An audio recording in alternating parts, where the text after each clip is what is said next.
Tennessee on their home field in front of over 100,000 at Neyland Stadium in Knoxville.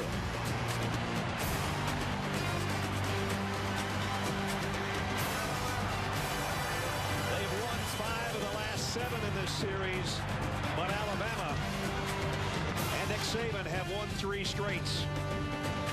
And Nick Saban and the Crimson Tide taking on again a team that had a bye week before matching up with the defending national champions. That's been the case for the past month. It's the SEC on ESPN. And it is a crazy SEC, especially with what's going on today. As you take a look, Arkansas, a winner over Ole Miss.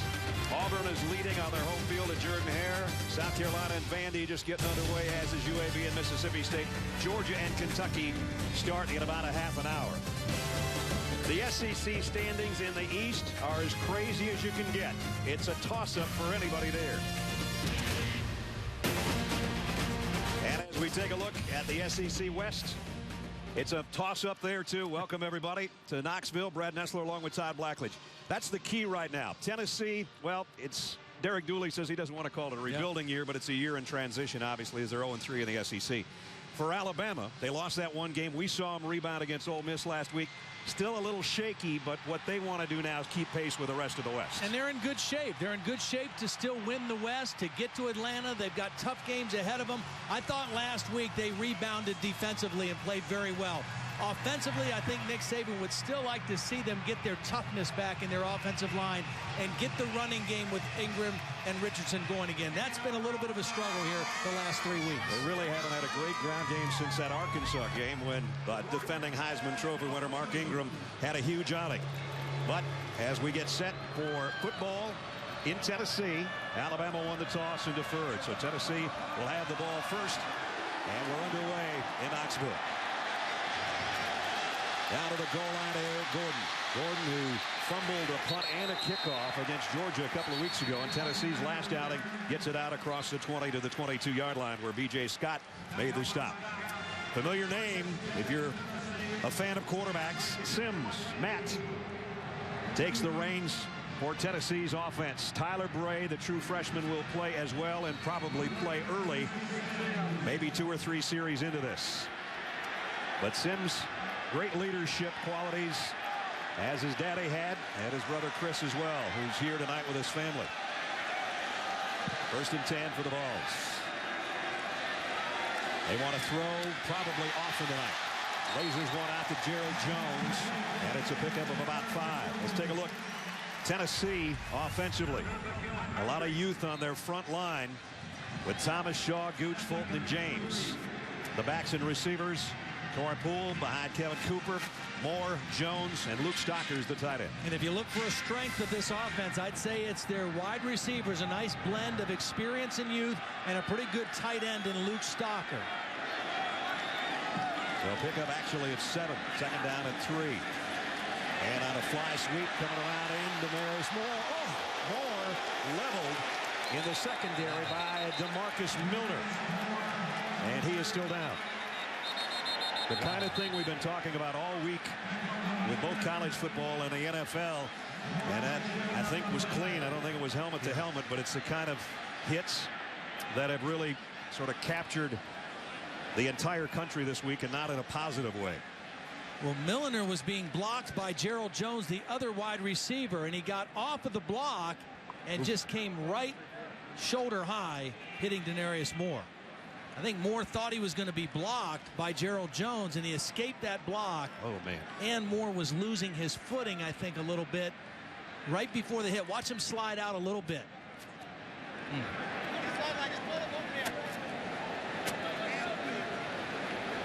The senior out of Tatum, Texas, still down, and it's not the way we wanted to start the football game. And we talked about if there's a strength to this Tennessee offense, it's the wide receivers, and Denarius Moore was their leading receiver. 18 catches and 4 touchdowns coming into the game. One of those seniors. He had a big game against Alabama last year. 4 catches, and he recovered an onside kick that almost led to an upset victory.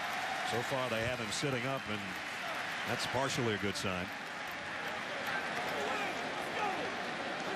And again, as Todd said, it looked as though he was slipping, and that if there was the head-to-head collision, it wasn't planned by any stretch by DeMarcus Milner. And Miller happy to see him up and head to the sideline. This is a rivalry that goes back to 1901. This is the 93rd meeting between these two teams. And the fans especially not crazy about one another. And there's a lot of Alabama folks at Neyland Stadium tonight. Quite a bit of crimson mixed in with the Tennessee orange. Third and a yard. Sims option. The pitch to Poole, and he goes the wrong way. Marcel Darius held his ground, big number 57, and Tennessee's going to have to kick it. Well, you go to an option on third and short to get the ball to the perimeter. You don't pitch the ball to try to turn back and go the other way. And that was a bad decision by Poole. He should have just tried to get to the corner and see if he could have gotten the 1 yard after he received the football. He looked up and saw number 30, Dante Hightower, and thought that cutting back was the better idea, and it wasn't. Marquise Mays, who had a big game as a punt returner last week, set to retrieve this opening kick from the Volunteers. And he's going to have to let it bounce in front of him. And it will take a Volunteer roll down inside the 20 all the way down near the 18-yard line. So Greg McElroy will take the reins for Alabama. He's put up very impressive numbers as far as especially the percentage, 72% almost. Yeah. It's kind of crazy. The last 2 weeks, I mean, he threw for a career-high 315 yards against South Carolina, and they lost. Last week, he was 17 of 25 and a couple touchdowns, over 200 yards passing, but a lot of criticism of the Alabama offense here over the last 3 ball games. And again, we'll see if they can establish the ground game with Mark Ingram and Trent Richardson. Ingram will get the first handoff of the game, and that's what's kind of been going on the last couple of weeks. Tennessee, nice job defensively to bring him down for no gain. Gerald Williams with a tackle.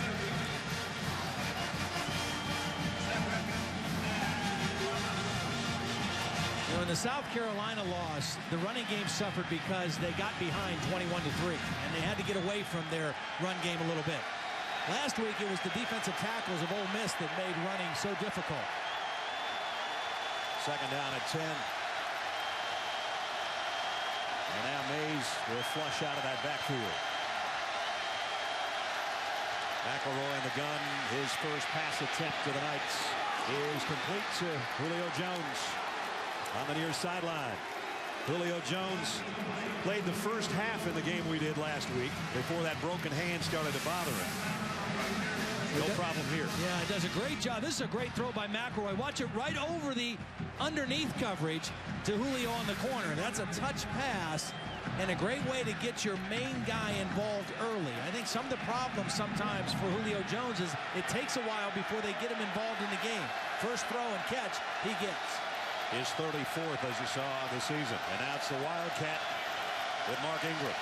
McElroy comes back and he takes a direct snap and goes off left guard before Nick Reves can make the stop.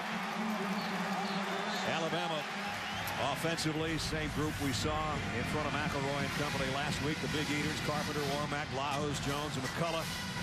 Fluker may play tonight. Ingram, Preston Dial, the H-back. Julio Jones, you already saw him catch one. Darius Hanks and Michael Williams as a tight end. So a second down and 7 for Alabama. And again, McElroy in the shotgun. Ingram there with him.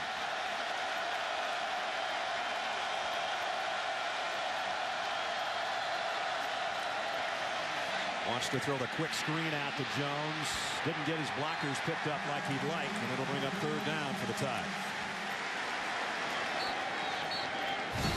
Defensively for Tennessee up front, we already saw Gerald Williams make a nice play. Jackson Thomas and Chris Walker, who can be very disruptive at times. Thompson, Nick Reves, the middle linebacker, number 3 tackler in the conference with Lathers. And in the back end for the Volunteers, Evans, who just made that play. Wagner, Jackson, and Marcellus Teague, a former wide receiver, now playing corner. Crowd doesn't know that Tennessee's 0-3 in the SEC right now by the noise level. 3rd down and 6. Blitz maybe coming from the secondary. Off the corner. Ingram picks that up. McElroy incomplete. Intended for Julio Jones. Just too far in front of him. And that's a throw Greg has to make. It's a crossing route to Julio Jones, who's a big target. And if he catches that, he's easily able to turn upfield and get the first down. He's got what he wants. He's got his man open. That ball just has to be thrown right on his numbers and let Julio catch it and turn upfield. That's not a difficult throw for the quarterback to make. Cody Mandel, the punt, and they almost got to him. Fair catch called for and taken by Eric Gordon back at about the 13-yard line on the other end. So both defenses have done their job. Tennessee will have it back offensively here in the opening 4.5 minutes when we come back.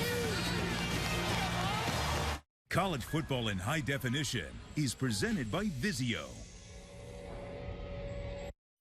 This is the Dr. Pepper Rivalry Series, unrivaled competition.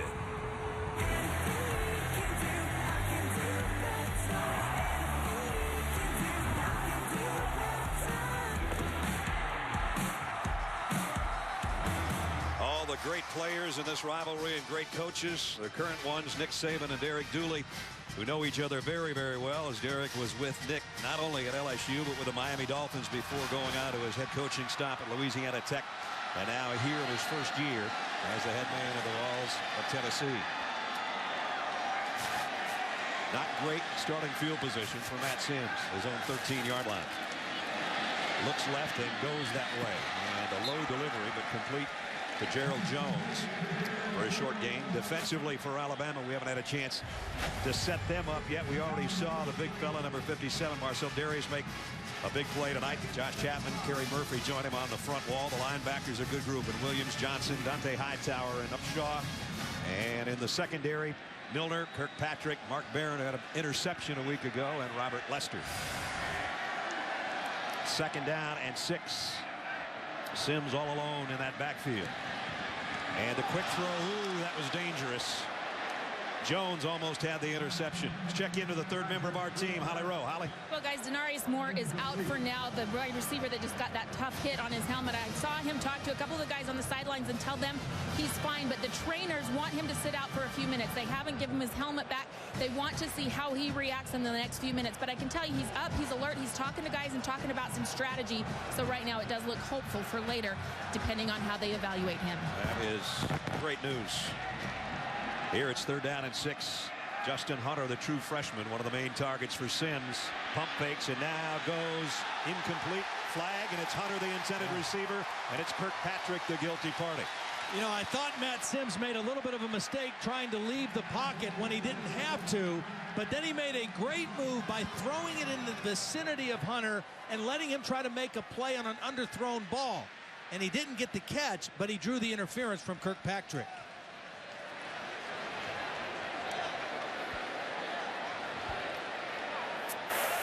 Interference on the defense, number 21.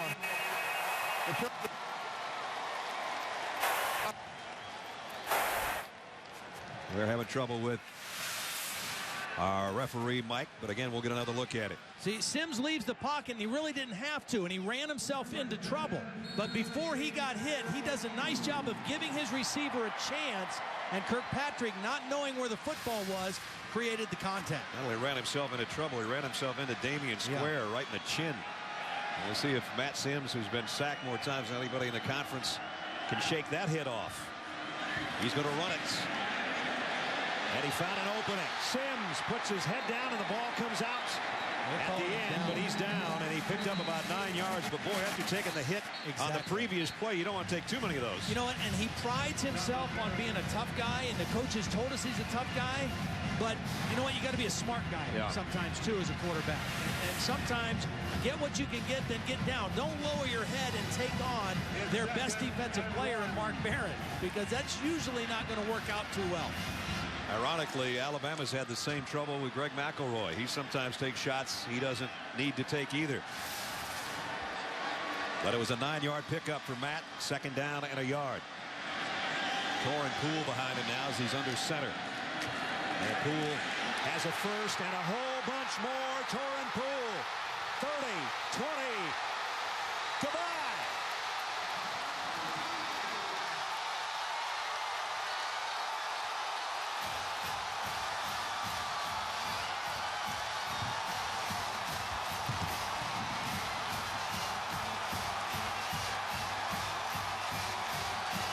Torrent Poole, 59 yards for the touchdown.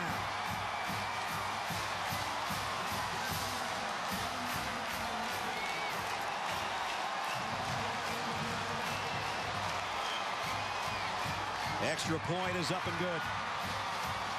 Boy, and if you want to diagram an upset, get a big play early with this crowd behind you. Well, they're going to blitz Lester. The safety Barron's going to help this way. The fullback's going to lead, and Torrent Poole's going to rip it right back in here all the way to the end zone. Watch the voided area open up, and Torrent Poole outruns Mark Barron to the end zone. They caught him in a blitz, and they made him pay for it. The number 6 rusher in the SEC rushing all the way to pay dirt for Tennessee.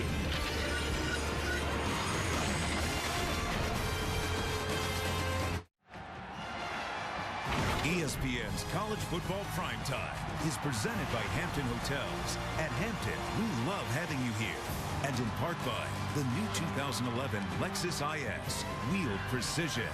And Bud Light, it's the sure sign of a good time. Here we go. 87-yard touchdown drive in just a minute 43 seconds. And Tennessee stuns the Alabama defense with Torrent Poole's 59-yard touchdown run. Longest rush of the season for Tennessee. Velarde to kick. Richardson will take it at the 2-yard line. Trent Richardson, and he bulls his way out to the 25, and that's where a flag flies in late to the play.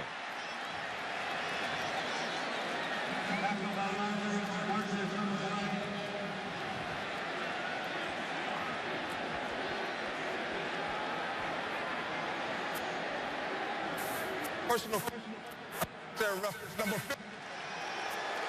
Well, again, unnecessary roughness and a 15-yard walk-off, and it's going to be number 50 who comes to the sideline and gets some coaching. That's going to give Alabama great field position to start things.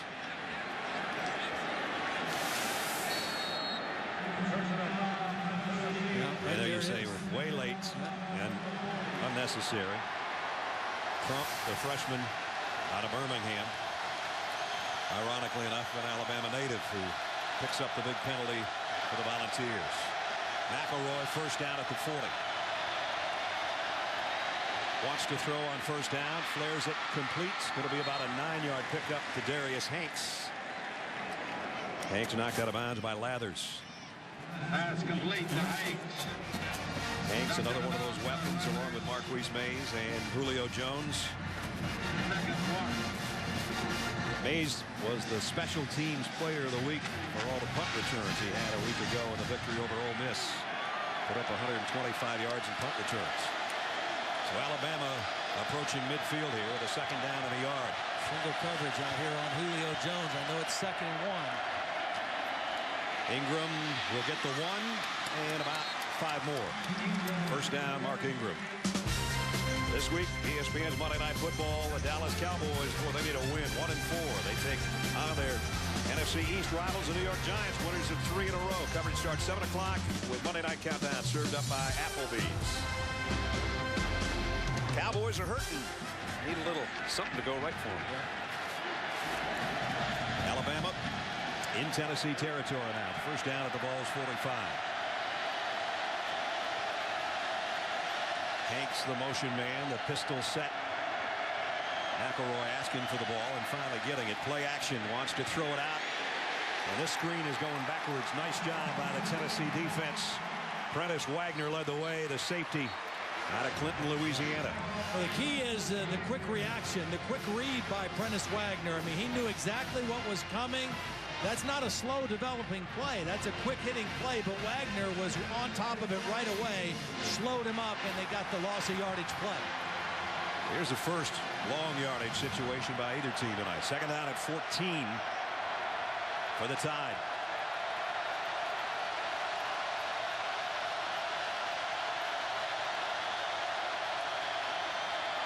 McElroy steps in, crossing pattern completes inside the 40. Preston Dial, the H-back, got a big chunk of it back, and it'll bring up third down and at least a manageable 4 or so. And that's a good decision by McElroy. You don't have to get it all back on 2nd and long. Get about half or a little bit more than half and bring up a 3rd down situation with the kind of backs that you have where it's a run-pass threat, no doubt. 3rd down and 3. Alabama on the year, 44% on their 3rd down conversions. Again, this crowd is wild with their Volunteers up by a touchdown here in the 1st quarter.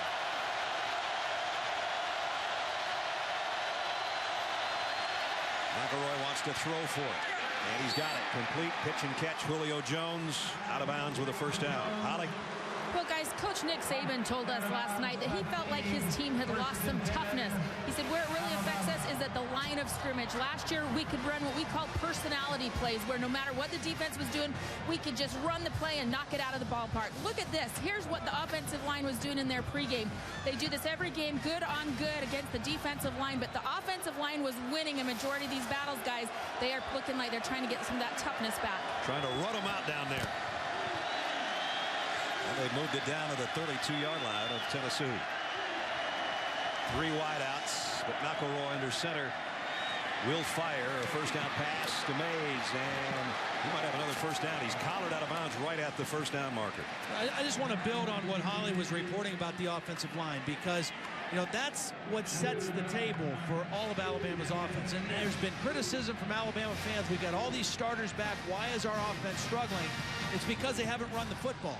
And it's because they haven't dominated at the line of scrimmage like they did a year ago. The last 2 games, they've only run for 136 yards. It's the worst 2-game stretch for Alabama since 2005. And everything is predicated on their ability to run the football. It sets up play-action pass. It opens up things down the field for the receivers. And it takes pressure off of Greg McElroy to try to win football games. It has to start up front, and they just have not gotten that the last couple of weeks. And it is going to be a 1st down. As you saw last year, Alabama, the 2nd most points they've ever scored, 448 in school history. They come in averaging 184 yards on the ground, but as Todd said, last 2 weeks, almost nothing. And we expected to see about 60 run plays against Ole Miss last week, and that just didn't happen. But the Ole Miss defensive tackles are pretty stout, and that was part of the problem. They made it very difficult. They crowded the line of scrimmage, and they stuffed them at the line of scrimmage. 1st down, tied with 5:12 in the 1st quarter. Try to tie things up, trailing by a touchdown. Again, a pistol set. McElroy, play action. Going to fire to the corner, and incomplete, intended for Preston Dial. Nice coverage by Tennessee. Jansen Jackson back there along with Brent Brewer. Well, not only did they get the incompletion, they got a really good hit on Greg McElroy. The Tennessee defense did. And anytime you can knock that quarterback on the ground and get some grass stains on his jersey, that's a good thing. They're going to get good pressure right up on the inside. It's their best pass rusher, Chris Walker, that gets in there and puts McElroy on the turf. These are the 2 most sacked teams in the SEC. Not a stat you can be very proud of. Sometimes it's a quarterback's fault. Sometimes it's the guys in front of him. On 2nd and 10, a handoff this time to Ingram. And Mark only got a couple. That's about it. And they'll bring up 3rd and long. Last year in the game in Tuscaloosa, the reason Tennessee was in the game until the end is because their defense forced Alabama to kick field goals in the red zone. Alabama did not score a touchdown. They kicked 4 field goals and won the game 12-10.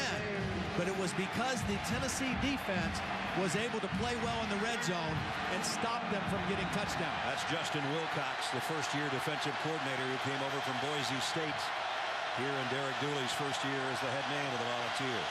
3rd down, 7. McElroy. What a throw, but it's dropped by Julio Jones. Wow, that was a great throw. And he thought he had a connection down at the 1-yard line, but it's incomplete. And he was under duress again because Nick Gervais is right in the quarterback's face. This is a perfect throw. And Julio had it until he went to the ground. I mean, this is a great throw. He has it. He goes down. The ball comes out. He's got to possess that football all the way through that roll. And it came out when it hit the turf. So it's going to force a field goal by Jeremy Shelley. a 36-yard attempt. Now, Tennessee's going to get penalized. Unless they called timeout, they were going to get penalized for breaking the huddle with too many guys. They were able to get the timeout first.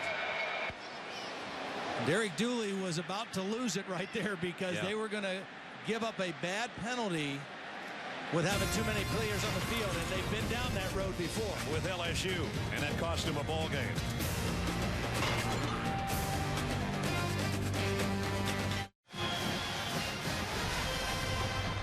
Take a look at the current BCS standings brought to you by Tostitos. Oklahoma and Missouri starting in about a half an hour. Oregon, a thrilling performance against UCLA on Thursday night. You look down the rest of the list. Auburn, another big win today at home. I got to think Wisconsin's going to move into that grouping with their second straight big win. Victory over Iowa by a point today. Meanwhile, after Tennessee's timeout, Jeremy Shelley will try a 36-yard field goal. 6 of 8 on the year. They've used both Shelley and Cade Foster to try field goals. Shelley's kick is perfect. So Alabama on the board. Good looking drive and a pass that was almost caught at the 1-yard line from Greg McElroy to Julio Jones. But instead, they have to settle for a 36-yard field goal. And when you talk about Alabama, the last 5 meetings, they've gotten field goals and won all the games. And in this case, Tennessee draws first blood tonight. So a great start really in front of a big crowd that's been waiting for something good to happen, and they found something good to happen in Torrin Poole's 59-yard touchdown. Yeah, especially when you consider their last time out, they were dreadful against Georgia. I mean, they got behind right away. They got blown out on the road. They had the extra week to kind of get some things put back together, get some guys healthy, and you couldn't ask for a better start for Derek Dooley's team because offensively they've moved the ball. Defensively, they've withstood the challenge. They've been strong at the line of scrimmage, and that's what they have to do in the ball game. The problem is they've got to do it for 4 quarters because this Alabama team plays their games through all 4 quarters. And Iris Moore again took a big shot on the opening series of the ball game, and his return is questionable. Although, as Holly reported, the chat he's having down there with the assistant coaches seem to be going well, and he's asking all the right questions, or maybe giving all the right answers. 4-minute 35-yard drive that led to the 36-yard field goal. 7-3 Tennessee.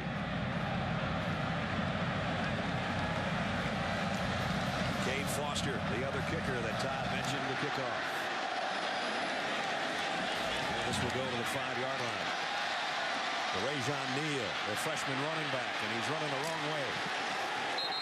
Trying to go east-west instead of north-south. We're going to go north and check in with Reese Davis. All right, Brad, Sports Center right now, presented by Discover Card. Cameron Newton kept Auburn undefeated, set a career high in rushing for a game, and now rushed for 1,077 yards. That's an SEC record for rush yards by a quarterback. Auburn beats LSU 24-17. And Michigan State remained undefeated. They came from 10 points down in the second half to beat Northwestern 35-27. Next, Sports Center, 10:30 Eastern on ESPN2. All right, Reese, thanks. Here at 7-3 Tennessee, and they've got the ball just about the same spot they started their last drive, this time at the 14-yard line. Matt Sims wants to flare it out and put it too far in front of Rajon Neal, who just returned that kickoff. Marcel Darius was waiting for him. Maybe it's just as well he didn't complete that. Well, Darius is their best defensive lineman, and he reads this play right away. He sees it, he gets out there. He may not have gotten there in time to make the tackle, but I'll guarantee you the young running back heard him coming or smelled him or felt the earth move or something. He knew he was pursuing it. There was a rumbling on the field. We know that. He's been working on a bad ankle that we saw bother him at times last week against Ole Miss, but he just kept coming back on the field even if he had to take a play or two off. Sims over the middle. Almost intercepted. Yeah, that's 2 now. That's 2 throws he's made that very easily could have been intercepted, and that is the thing that Tennessee cannot afford. They can't afford to be careless and turn the football over.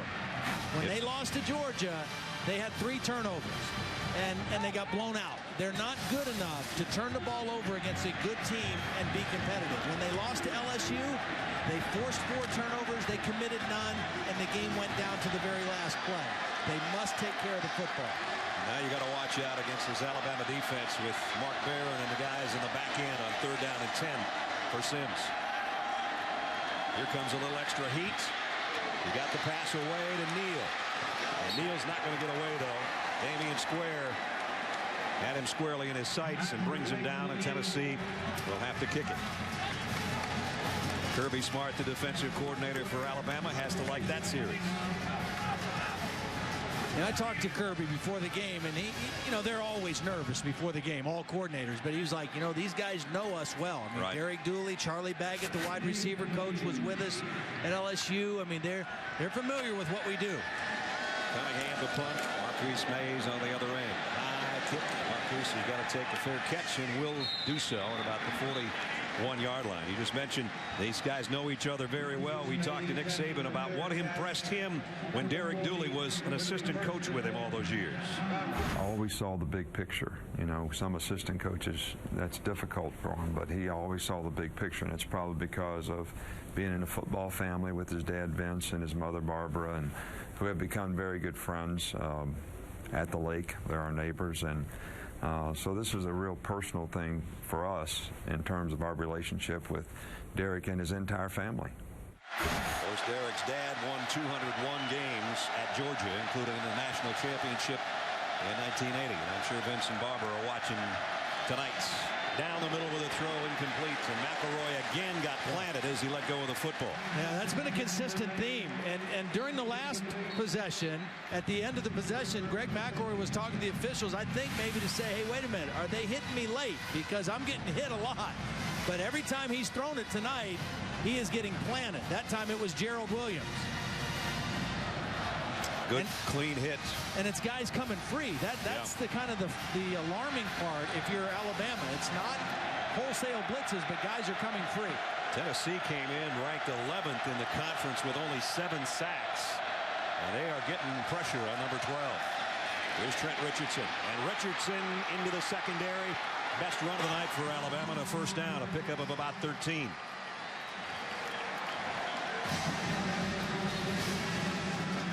Trent Richardson, who is a truck, 224 pounds of gristle. Yeah, if you're going to hit him, I mean, you better bring something. You better bring some weight. You better wrap your arms, and you better bring good technique to get him on the ground, and you better bring some buddies. Because if you just try to arm tackle him, he's going to rip through that and gain extra yards. He stays in there as they're back in Tennessee territory. And again, McElroy just got away from Williams. He throws on the run, and is it going to be inbounds or not? Yes. They say Julio Jones came down with the ball. Wonderful play by McElroy. First of all, it was a bobbled snap.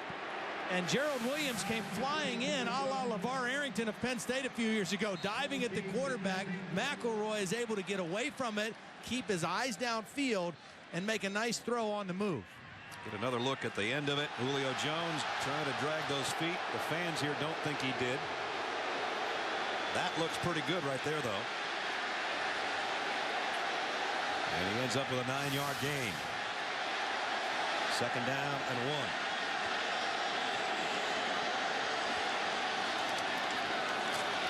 1. Richardson first down easily. And inside the 30 to the 28. The last 3 games, these two guys, Todd talked about it earlier, they have been struggling to get their yardage after sort of blasting on the scene earlier this year. Richardson early, and then Ingram when he came back from knee surgery. Quick throw and catch out to Earl Alexander. And Alexander's inside the 25. That's a real staple of the Alabama offense. And so far tonight, Justin Wilcox has his guys really locked into the quick screens. They've got good leverage on the plays. They're forcing them back inside. They're getting a lot of bodies to the play, and they've not been hurt by it. Wilcox, whose dad is a Pro Football Hall of Famer with the 49ers, so he's been around the game his entire life, much like Derek Dooley. Second down at 7. Richardson behind McElroy, who might be changing things up at the line of scrimmage. Wants a quick throw on the slant. Got it to Julio Jones. Nice pitch and catch. Julio's helmet comes off at the end of the play. Jansen Jackson was covering, but the all-SEC wide receiver pulls it in, and it's another first down for Alabama. Well, this is an audible at the line of scrimmage by McElroy. Single coverage, and it's such a big body with Julio Jones. He's such a physical receiver. Now, Tennessee saw a lot of a number 8 with Georgia and A.J. Green, but they're different players. Julio is a big, physical, strong receiver. Hard to get a body on it. Already got 5 catches for 44 yards. Alabama 1st and 10 at the 11. High snap. Trent Richardson cuts it up the left side. Richardson all the way down to the 2. And again, dragging people with him. Corey Miller finally, with Jansen Jackson, brought him down. But it's going to be 2nd down, a yard for a first down, 2 yards for a touchdown. And this is the kind of Alabama offensive drive that their fans have been wanting to see. A mix of pass and run, some power running, hard-nosed running, hard-nosed blocking at the line of scrimmage, and Alabama knocking on the door. They're going to have to knock on it on the other end. We'll switch end zones. 2nd quarter coming up in a moment. Right now, 7-3 Tennessee. 93rd meeting between these two teams. Let's flash you back to 95 rather. Sophomore Peyton Manning, naked bootleg in the end zone for Peyton. Helped them to a 21-0 first quarter lead. The Vols would win 41-14. And the win broke the Tide's 8-year stranglehold on the series, and it was the first of 7 straight wins then for Coach Fulmer in Tennessee. So many great moments in this matchup that goes back to 1901, normally called the 3rd Saturday in October. Just by quirk of the moon being full or whatever, it's actually the 4th Saturday of October this year. It's been a streaky series in a lot of ways, and of course we're in a streak right now where ever since Nick Saban has been the head coach at Alabama, the Crimson Tide has won in this game. So he's 3-0 against Tennessee as the head coach at Alabama. And he got his team down at the 2-yard line as we're about set to start the 2nd quarter. Brad Nessler, Todd Blackledge, Holly Rowe, and our ESPN crew on our Saturday night prime time SEC matchup in Knoxville, where we've got 102,455 along with us. And Greg McElroy trots the Alabama offense back out near the Tennessee goal line. This is where Alabama has a real advantage with their beef up front. This is an undersized Tennessee defense in their front 7. Tight end to the left, and Dial is in the backfield with Richardson, who goes airborne up, and no signal. He's not in. He's at about the 1-foot line. Nick Gervais met him in midair.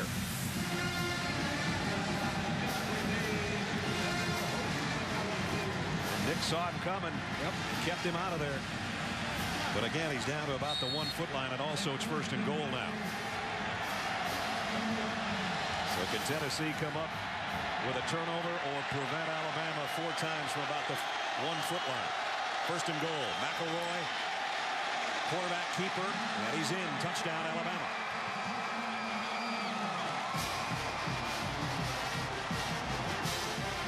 So the Tide takes the lead for the first time tonight. Impressive drive, a physical drive. You know, they ran the football, they knocked guys off the line of scrimmage, and Greg McElroy made some nice throws under duress. Shelley comes in for the point after.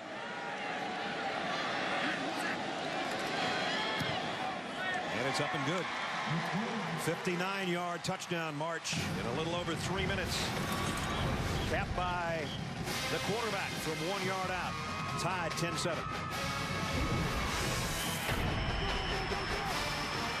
The Rose, Fiesta, Orange, Sugar, and the Tostitos BCS National Championship game. ESPN, the BCS lives here. Alabama, the BCS champions last year with a perfect record of 14-0. They've already got 1 blemish on their SEC mark this year, but they're number 8 in the BCS standings and very much in the hunt depending on what goes on the next month and a half.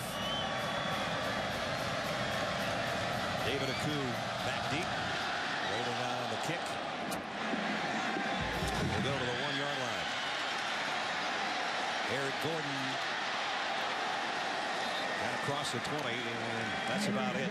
Well, We expected to see the freshman Todd. Looks like we are. Yeah, and I think that Holly told us during the break that Derek Dooley was over with Matt Sims saying, hey, you're doing a fine job. You're 3 of 6, but we just want to kind of change the pace a little bit in the game. And what they get with Tyler Bray is a guy with a little more stature. He's 6'6", maybe a little bigger arm, a guy that doesn't have the experience, but he's very instinctive. And over the last 5 or 6 weeks has really shown growth and development, and that's why they want to see him more in the game starting tonight.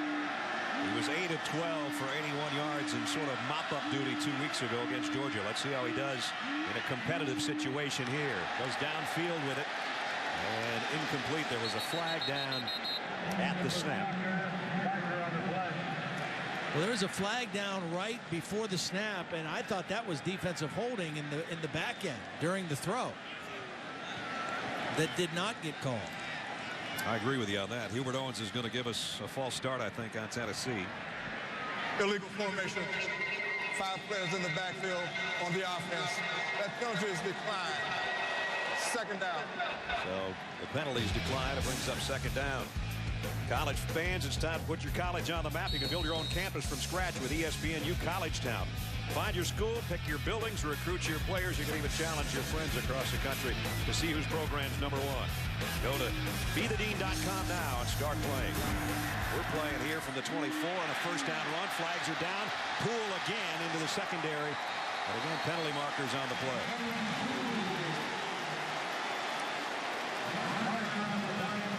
Could be back-to-back penalties. This one might be motion, and Nick saying, yeah, let's take that one. Obviously.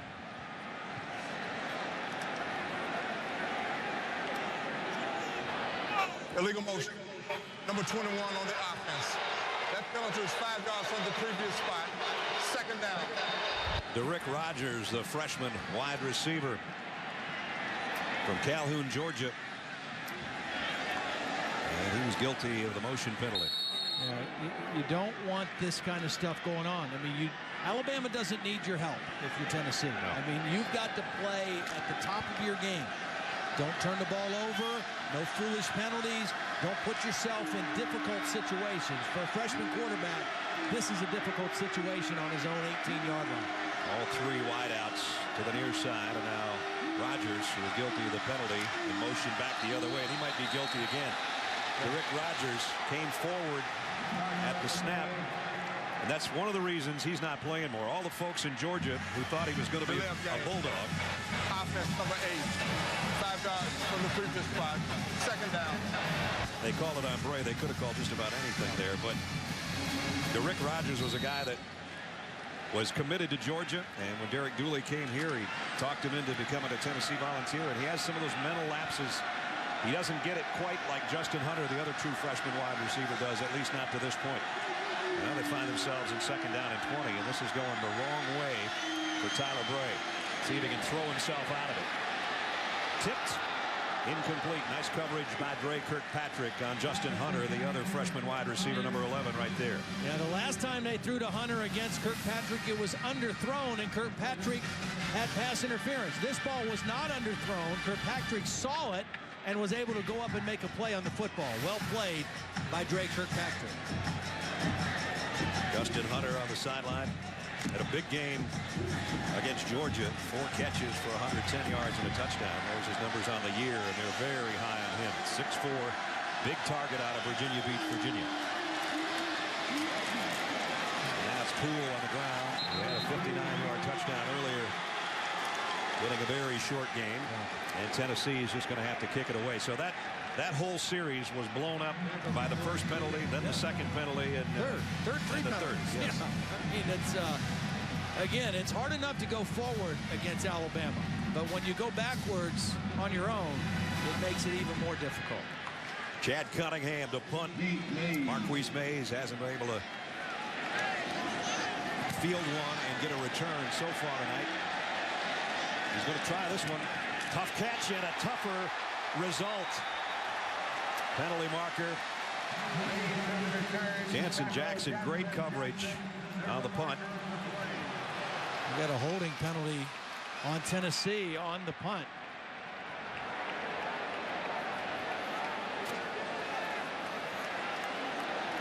It's going to be a series you'd like to put in your rearview mirror way back there somewhere. Holding. Number 42 on the offense. The penalty is half the distance to the goal. Replay 4th down. That was such a great punt. They're going to make him kick it again. And Marquise Mays was dropped actually in his tracks. Another freshman. At one point during the Georgia game, there were 7 freshmen on the field, 7 true freshmen on the field for Tennessee. So you want to talk about youth? These guys are so green you could throw them in a bonfire and they wouldn't even sizzle. So that's what he's dealing with, a lack of depth and a whole bunch of young players. And with young players, you have a lot of these mental mistakes. They're so busy thinking about what their job is and what they're supposed to do, who they're supposed to block, what their route is, that they lose sight of some of the basic things of lining up right. Even if Marquise Mays has to fair catch this one, Alabama should have excellent field position. Cunningham in his own end zone. Mays takes it on the fly at the 50. Looking for blockers and going down. And we've got another flag down in the backfield and at the end of the run. Boy.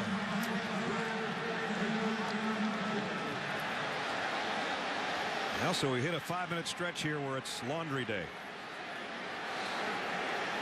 Hubert Owens and company, a busy officiating crew here in the first half.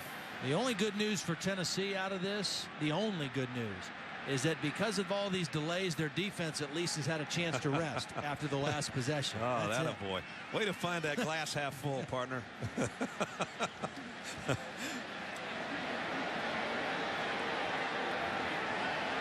Looks like the preliminary signal's holding again. I don't know if I've ever seen back-to-back holding calls on 2 punts. Oh, this one's going the other way.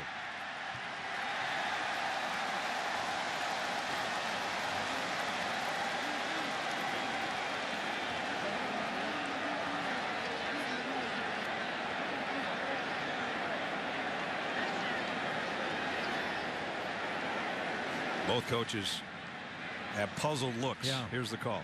During the kick, illegal block in the back. Number 46 on the receiving team. That penalty is post-scrimmage kick enforcement from the end of the kick. 10 yards, first down. In all of that, that's what we end up with. 12:41 remaining first half. Alabama with a 3-point lead on the road. The SEC on ESPN. ESPN's College Football Primetime, brought to you by the Rams 60-Day Handshake, a promise that's as strong and genuine as the trucks themselves. And Pizza Hut. Enjoy all your favorite pizzas at new lower menu prices. Your favorites, your Pizza Hut. Looks like a full moon to me over Knoxville tonight at Neyland Stadium as Alabama leads Tennessee 10-7. Trivia question for tonight. Derek Dooley served as an assistant under Nick Saban at LSU. Who are the 2 other current FBS head coaches who were also with Nick at LSU? Think that one over. 7 years an assistant with Nick Saban at a couple of different spots, both LSU and in the NFL. And now his first year as head coach, Derek Dooley, here in Tennessee. You know, and when you talk to Derek, you can hear a lot of Nick Saban in it. You know, when he talks about the process, when he talks about building the core of his team, you know, a lot of similar philosophies, different personalities, but very similar philosophically on a lot of things. So Alabama at the 36-yard line. Mark Ingram in the backfield with Greg McElroy. 12:41 remaining till halftime. McElroy swing pass out to Ingram, and he's met head on. He's dropped for a yard loss by Nick Gervais as we check in with what else is going on in the SEC. And here's Reese. All right, Brad, Taco Bell studio update. Georgia and Kentucky, and all of a sudden the Dogs are awake and playing well. They're up 7-3 on the Cats from Brandon Boykin. He's been known to do this end-to-end on the kickoff return, and the Dogs have a 14-3 lead. Combine that with Vanderbilt's lead on South Carolina. Georgia and Vanderbilt both alive to go to the championship game. How crazy would that be? That's the way the East is right now, the SEC. McElroy here in Alabama from the west to Julio Jones, tiptoeing out of bounds at about the 42-yard line. If Georgia wins out and South Carolina loses another game, Georgia would win the SEC East. And a couple of weeks ago, that drew snickers from anybody that you said that to.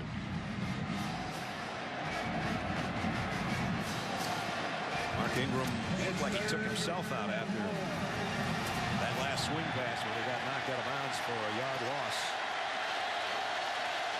Richardson in there, as you see, number 3 with McElroy on a 3rd down and 4. This would be a big stop for Tennessee if they could come up with it.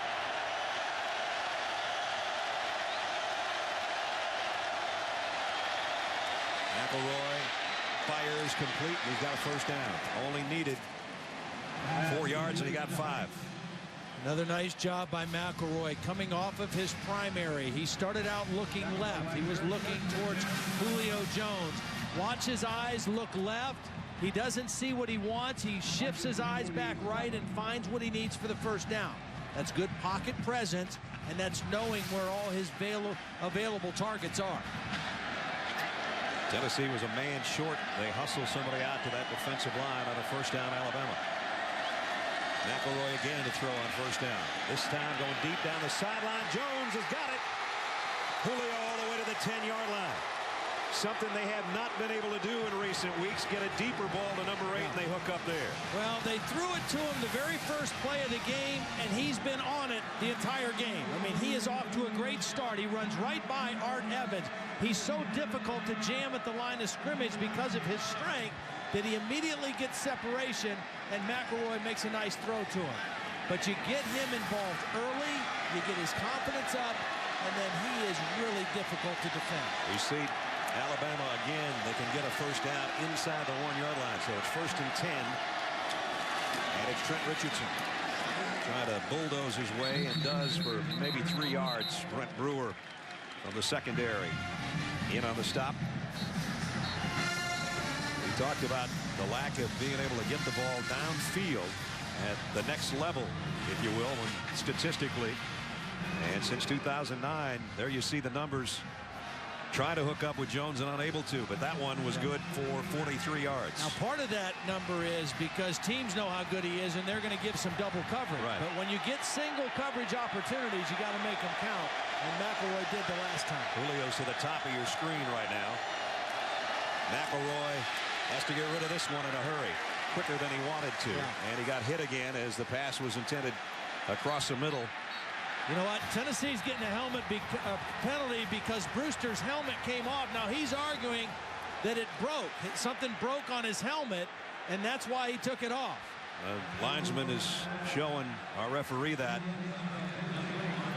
Now McElroy had Brad Smelly open, but couldn't get down on the football. Equipment failed on the player. Therefore, there's no foul for unsportsmanlike conduct. So equipment failure, and Brent Brewer wins his case. Doesn't happen often. Brad Smelly was open for a touchdown, but because Brewster was in there so quickly, he couldn't get down on the football. Brewster hits him, and McElroy not able to follow through on the throw, and then he took his helmet off, and fortunately, Tennessee didn't get a penalty. He's got a new chin strap. Alabama's got another 3rd down. Julio's right here.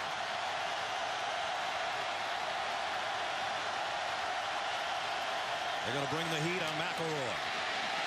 The line holds up for a minute. He waits and finally fires incomplete. He almost waited too long and gave up a sack. Gerald Williams again got pressure, and McElroy's got a lot of green on the back of his jersey. Well, he did a good job getting rid of the football and not wasting a field goal opportunity. He wanted Julio Jones. He thought he had single coverage, but watch the safety come over to help. There was a safety there to help Eric Gordon, and McElroy had nothing else to do except throw the ball away. Eric Gordon might have had himself some of Julio's jersey, but no call there. Shelley, beg your pardon, made his first field goal. This one will be a 25-yard attempt, and he hit the upright. Wow, wasted opportunity for Alabama. Should have been a chip shot. It wasn't.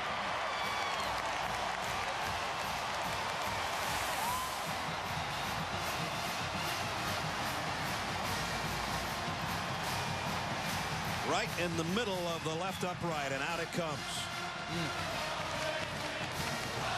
So they waste the big pass play to Julio Jones, and not only don't get a touchdown, they come away empty.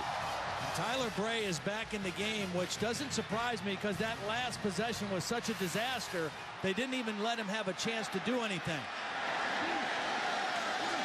Get lined up correctly and don't get a penalty.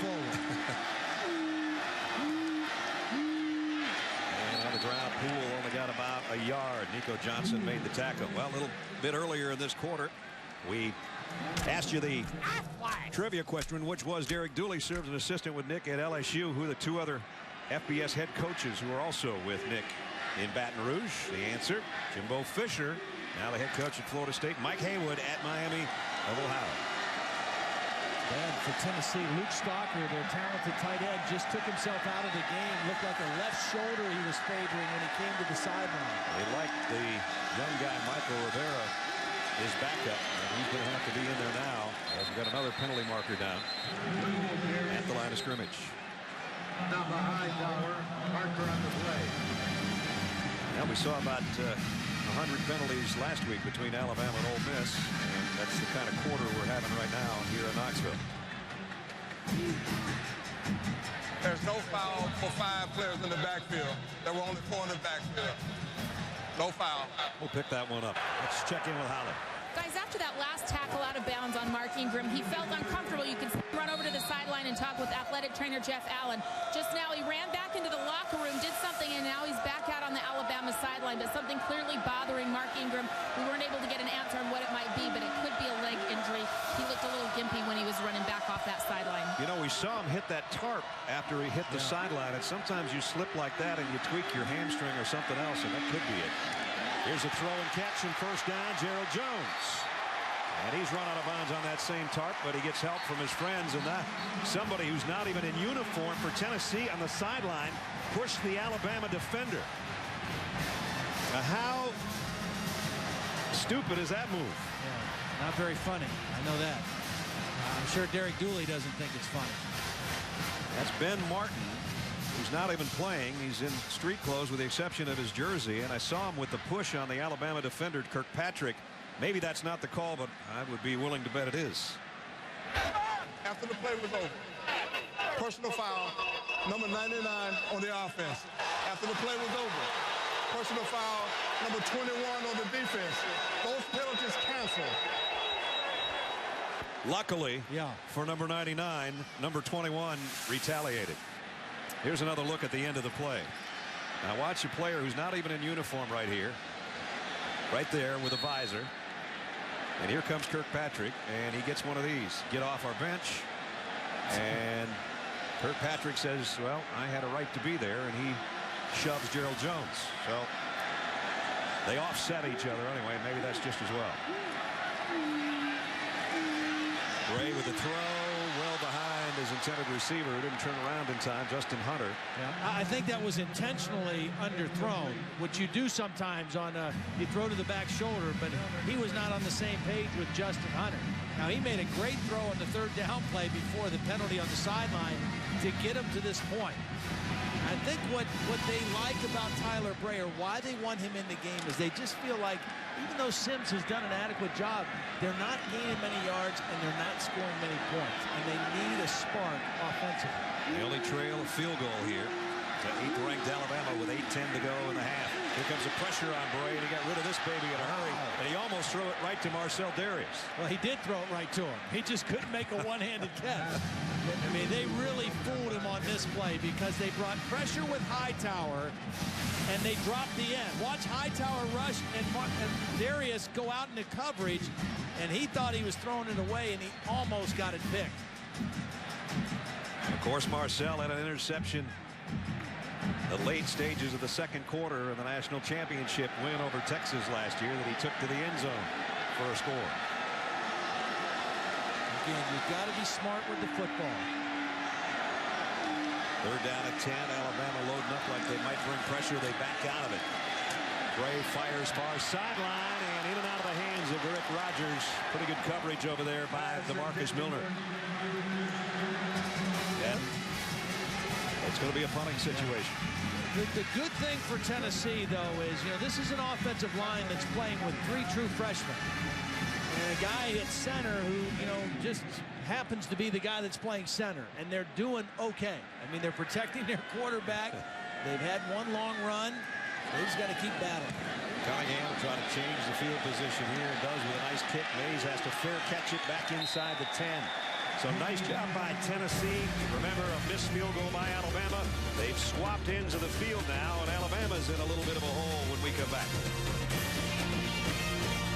Every Sunday, catch the BCS Countdown Show for the exclusive unveiling of the new BCS rankings. Find out who's in the driver's seat and who's poised to be this year's BCS Buster. And that's why they're number 1. The BCS Countdown Show, tomorrow at 8:15 on ESPN. Alabama 8th in the BCS standings this week, leading Tennessee by only a field goal. And starting inside their own 10-yard line. Trent Richardson trying to drag Volunteers for extra yardage. Alabama, the last 3 possessions, been fairly fruitful, I guess. A field goal, the touchdown, but then a missed field goal. After the long pass play to Julio Jones, they wasted one as they missed a 25-yard field goal. But sustaining some drives, and that's what's important for them. Last week against Ole Miss, 319 yards, but 8 penalties, and they weren't very good on 3rd down, so they never got much of a rhythm on offense last week. Heisman Trophy winner on the sideline, possibly with a slight injury. 2nd down, 6. McElroy, quick throw. His tight end's got it, but he's going to be short of the 1st down as we check in with Reese. Hey, Brad, I got a little coaching point for you. If you're ranked number 1, you better learn to cover the opening kickoff. Last week, Ohio State gave up 1 to David Gilreath in Wisconsin. This week, number 1 in the BCS, Oklahoma, sees Missouri's John McGaffey gone with the opening kickoff. And just like that in Columbia, on ABC, by the way, 7-0 Tigers on top of the Sooners. Ooh, they got that crowd rocking there. Here at Rocky Top, it's 3rd down and 3.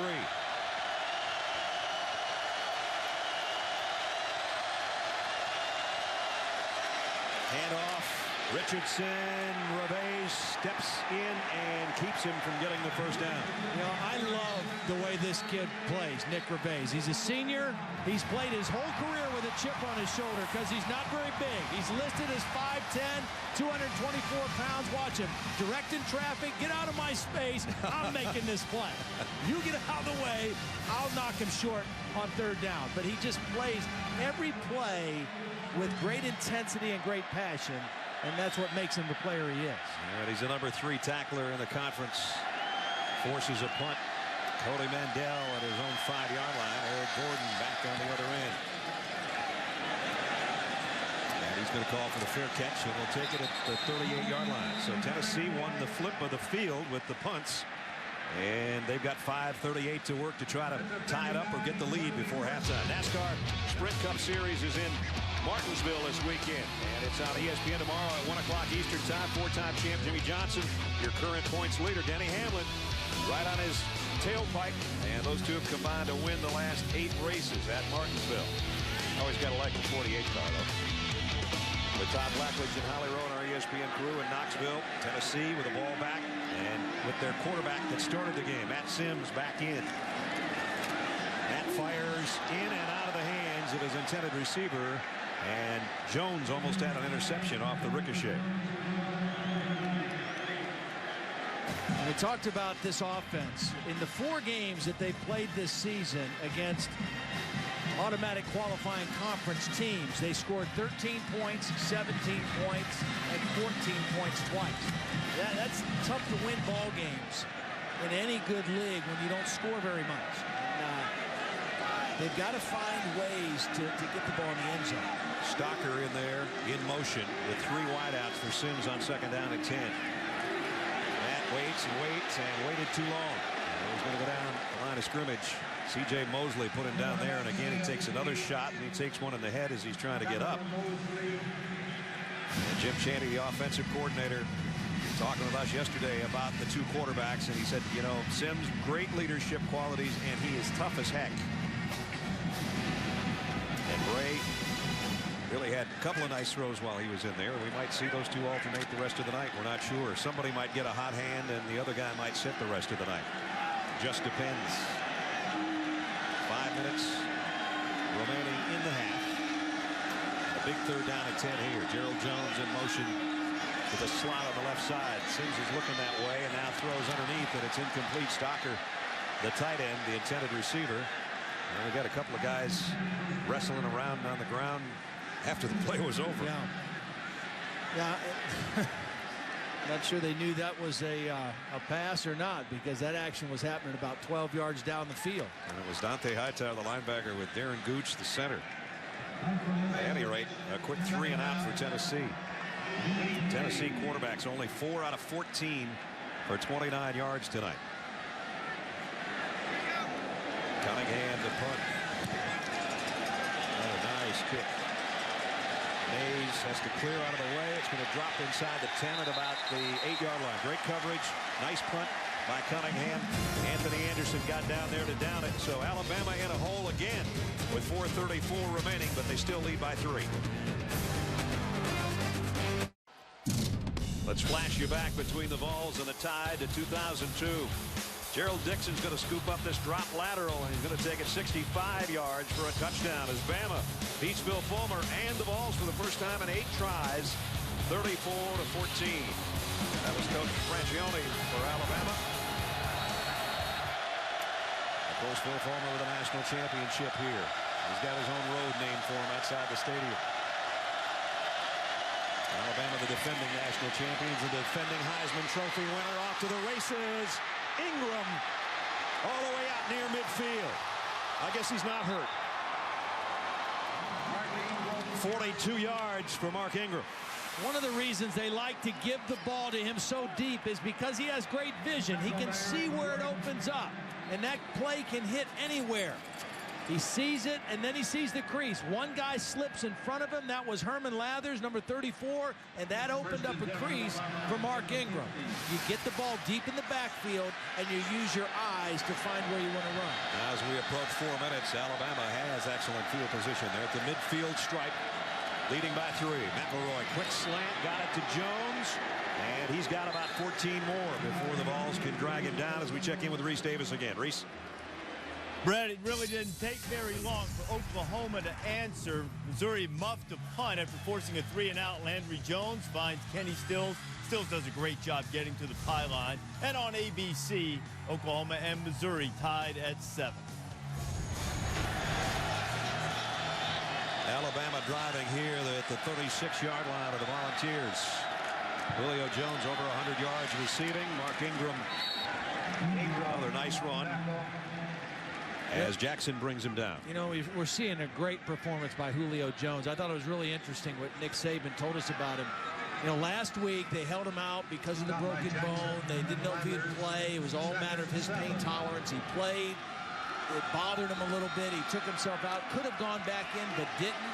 And this week he went to Nick on Sunday and said, hey, look, I'm okay to play, but don't hold me out of anything. I got to do everything in practice and get myself ready to play the way I can play. And he's playing that way tonight. That includes blocking, which he does very well. 2nd and 7. McElroy, look out! Oh. Got leveled. Wow. By Herman Lathers, who was all lathered up, and I don't know if anybody touched him as he takes out the Alabama quarterback.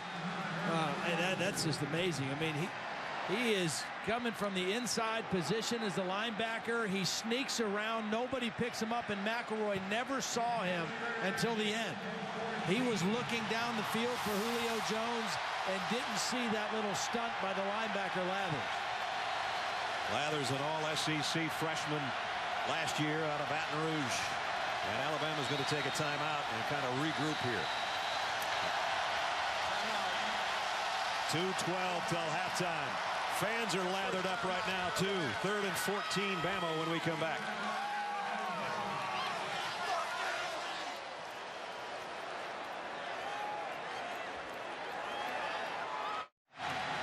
Todd, did they bring the heat again on McElroy on 3rd and 14?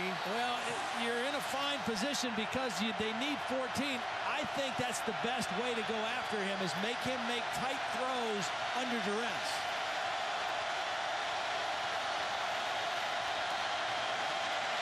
They did bring the heat. He threw a slip screen to Mays. He's got a first down. Wow. Needed 14 and sliding for about 15 was Marquise Mays. See, that's the double edge of the sword. If you don't get to him and he gets rid of the ball, now you're single coverage outside, and you better make tackles when they catch the football. The ball's out of his hands before the pressure can get to him, and it's a well-executed screen by Alabama for the first down. Boy, Barrett Jones, the right guard, got out there and got a beauty, and that's what sprung Mays for what he needed to get inside the 25 and move the chains. Back to the ground to Ingram, who had a big run in this drive. This is going to be for no gain, though. Gerald Williams made first contact, number 57, and then got help from his friends. And the clock is down under a minute and a half. Tennessee's doing a lot of late shifting with their defensive line and linebackers. They're allowing Alabama to kind of set their play, get their linemen down in the stance, and then right before the snap, they're doing a lot of shifting to just kind of change up the blocking schemes and the blocking angle. 2nd and 10. McElroy low snap. Got it up, though, and threw it out of bounds, intended for Dial. And it'll bring up 3rd down and 10 again.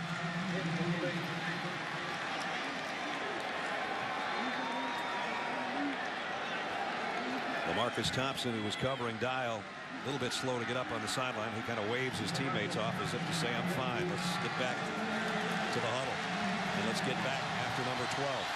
This time Wilcox may choose to drop into coverage and just try to keep everything in front and try to force another field goal. Again, that was the key to the success last year, forcing field goals instead of giving up touchdowns. McElroy's hit half of his 3rd down passes. 3rd and 10. Got this one knocked down, and he got knocked down as well. Well, whoever was blitzing, I think it was Lathers again, ran right over Mark Ingram and knocked Ingram right into Greg McElroy. Watch this blitz, and Ingram is going to just get level right into the quarterback. Not only that, but Malik Jackson stuffed the pass, and McElroy has taken some wicked shots so far tonight. Shelley's going to try a 42-yard field goal. His last one hit the left upright. Looked like he was a little late to the ball, but he's not late to the uprights. 42-yard field goal. Greg McElroy saying, good job, guys. At least we got 3 that time. We're under a minute remaining in the half. Tennessee will have 2 timeouts to work with and trail by 6 to see if they can do something before halftime. And Greg McElroy saying, you know what? I'm getting beat up a little bit, guys. I just wanted to mention that to you. Let's check in with Reese Davis. Reese. All right, Brad, coming up on the Wendy's halftime report, number 1 Oklahoma had to withstand an opening kickoff return for a touchdown by Missouri. We'll show you how the Sooners and Tigers are faring on ABC right now. A record-setting day for Cam Newton. We'll show you what the Tiger quarterback has done with his latest Superman impression and some Big Ten thrillers that came right down to the end. Mark and Lou join me. Plenty of highlights and scores coming up. See you in a minute. You got it, Reese. We'll see you in 52 seconds, as a matter of fact. Julio Jones has over 100 yards receiving in the first half. The play, 9 plays, 68 yards, 342 to get the field goal they just had by Shelley to make it 13-7. I'm sure Reese is going to show a lot of highlights of Cam Newton. Here's something that puts it in perspective. Cam Newton ran for 217 yards today against LSU. When Tennessee played LSU, that's what they had as a team. 217 yards of offense against that Tiger defense. I'm not sure, but I think in 7 or 8 games, Cam Newton has 5 of the best rushing performances in SEC history, if I'm not mistaken. David Aku trying to come out with the kick return and doesn't get to the 20-yard line. When you talk really about Cam Newton, we had an opportunity to see him earlier in the year, and it seemed at that time, Todd, like he was, I don't know, just getting warmed up, if you want to put it that way. He's putting up freakish numbers right now, and he's got Auburn in a position that I don't think anybody thought they were going to be in. They're going to be in the top 5 in the BCS, and, you know, if they keep rolling, it could be against Alabama at the end of the year in the Iron Bowl, where it's for everything. Well, I think the big question was, you know, their defense seemed like they were giving up a lot of plays, a lot of yards. Would that come back to haunt them at sometimes? But their offense has been so good, and him in particular. And he has just put that team on his back and found ways to win ball games.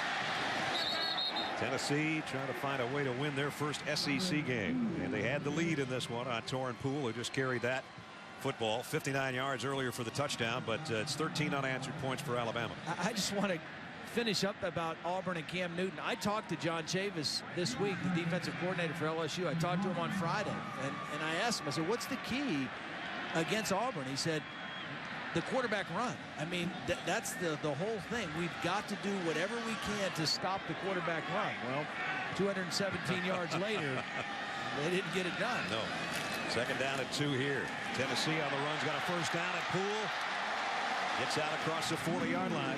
35 seconds remaining. Tennessee again. A couple of timeouts left. Yeah, well, see, now that you got a first down, now you might get a little more aggressive and try to take a shot. The clock stops until they reset the chains. They've got a couple timeouts. And now Alabama's going to call a timeout. See, before that first down, if you're Derek Dooley, you're like, hey, let's not do anything silly here. Right. But now you get a first down, and all of a sudden now you get a little more aggressive. And Nick Saban, knowing that his defense might be on its heels just a little bit, and he's saying, okay, let's get this thing regrouped.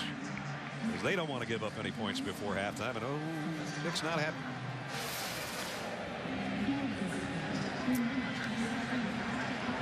Yeah, there's the troops around him here in the final 34 seconds.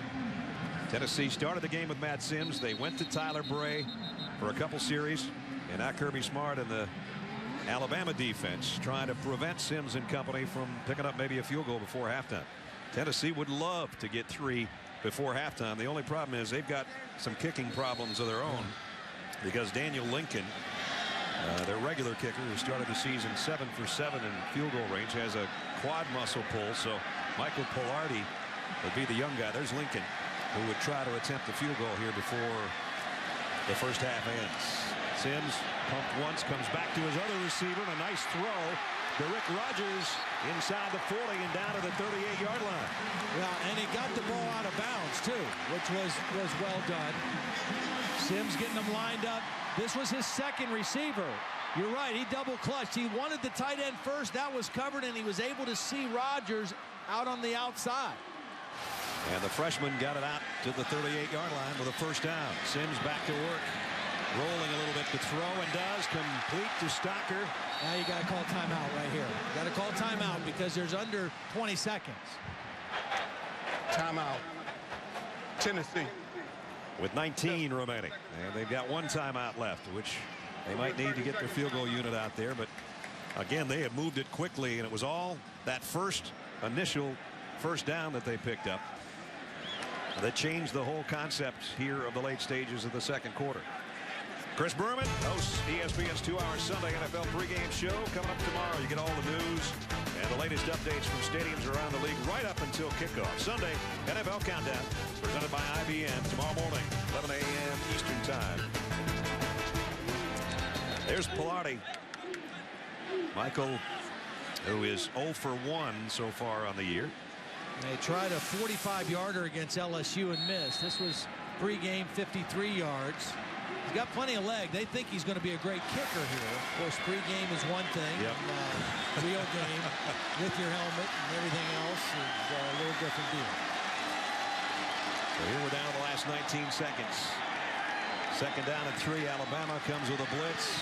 Tennessee picks it up. Sims fires far side, and nobody home over there. Just got rid of it.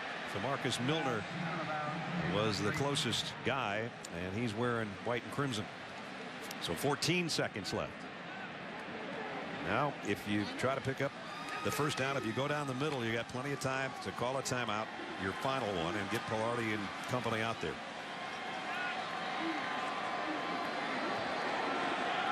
And I think any Tennessee fan that you could talk to would say we will take 13-10 against the defending champions at halftime. What you can't do if you're Matt Sims here is take a sack and knock yourself completely out of range. And with that in mind, they run it, and they've got the first down, and Poole's got more, and he got a first down, so they're going to stop the clock to move the sticks. Yeah, they can spike it here. They can spike it and not waste their timeout if they don't want to, and that appears to be what they're going to do. And Either that or they're going to just let the clock run down and not snap the ball. That's what they're going to call timeout with about 3 seconds. And the crowd worried about it, but there comes the stoppage. And a nice job by Matt Sims to lead that drive down to what is going to be a field goal attempt. Timeout. Tennessee. And really, it was 2 runs by Poole that really made the difference in this drive. He's almost got 100 yards in the game so far. And of course, Alabama, you can go back a long time, 41 games where they haven't given up a 100-yard rusher, and unless Poole doesn't show up for the second half, you would think he's going to get that. He had a 59-yarder for a touchdown tonight that started the scoring for Tennessee. Now they've got it down to the final ticks. They put it on the left foot of the freshman kicker, Michael Pilardi, out of Coral Springs, Florida, to try to make it a 3-point game at halftime. Again, there's Daniel Lincoln, the guy that would have been in there had he not had a leg injury. Remember the game last year, 12-10, 2 blocked field goals by Terrence Cody by Alabama in the 4th quarter, the difference in the game. Pilardi from 33, and he splits the uprights. And so Tennessee with an exceptional drive, and I mean, they couldn't have done it any better.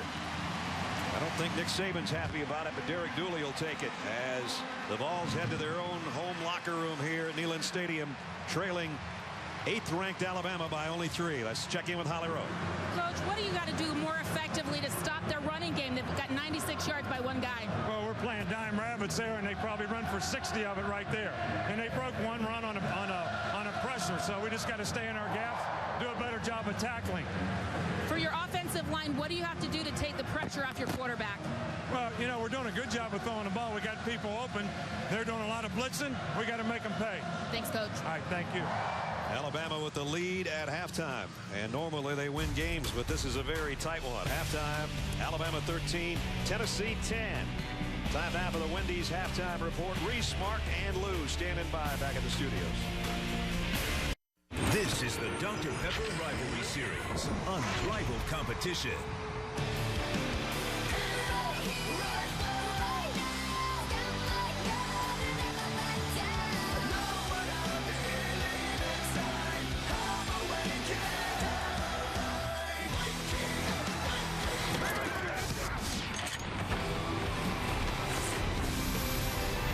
And we welcome you back to ESPN's College Football presented by Hampton Hotels.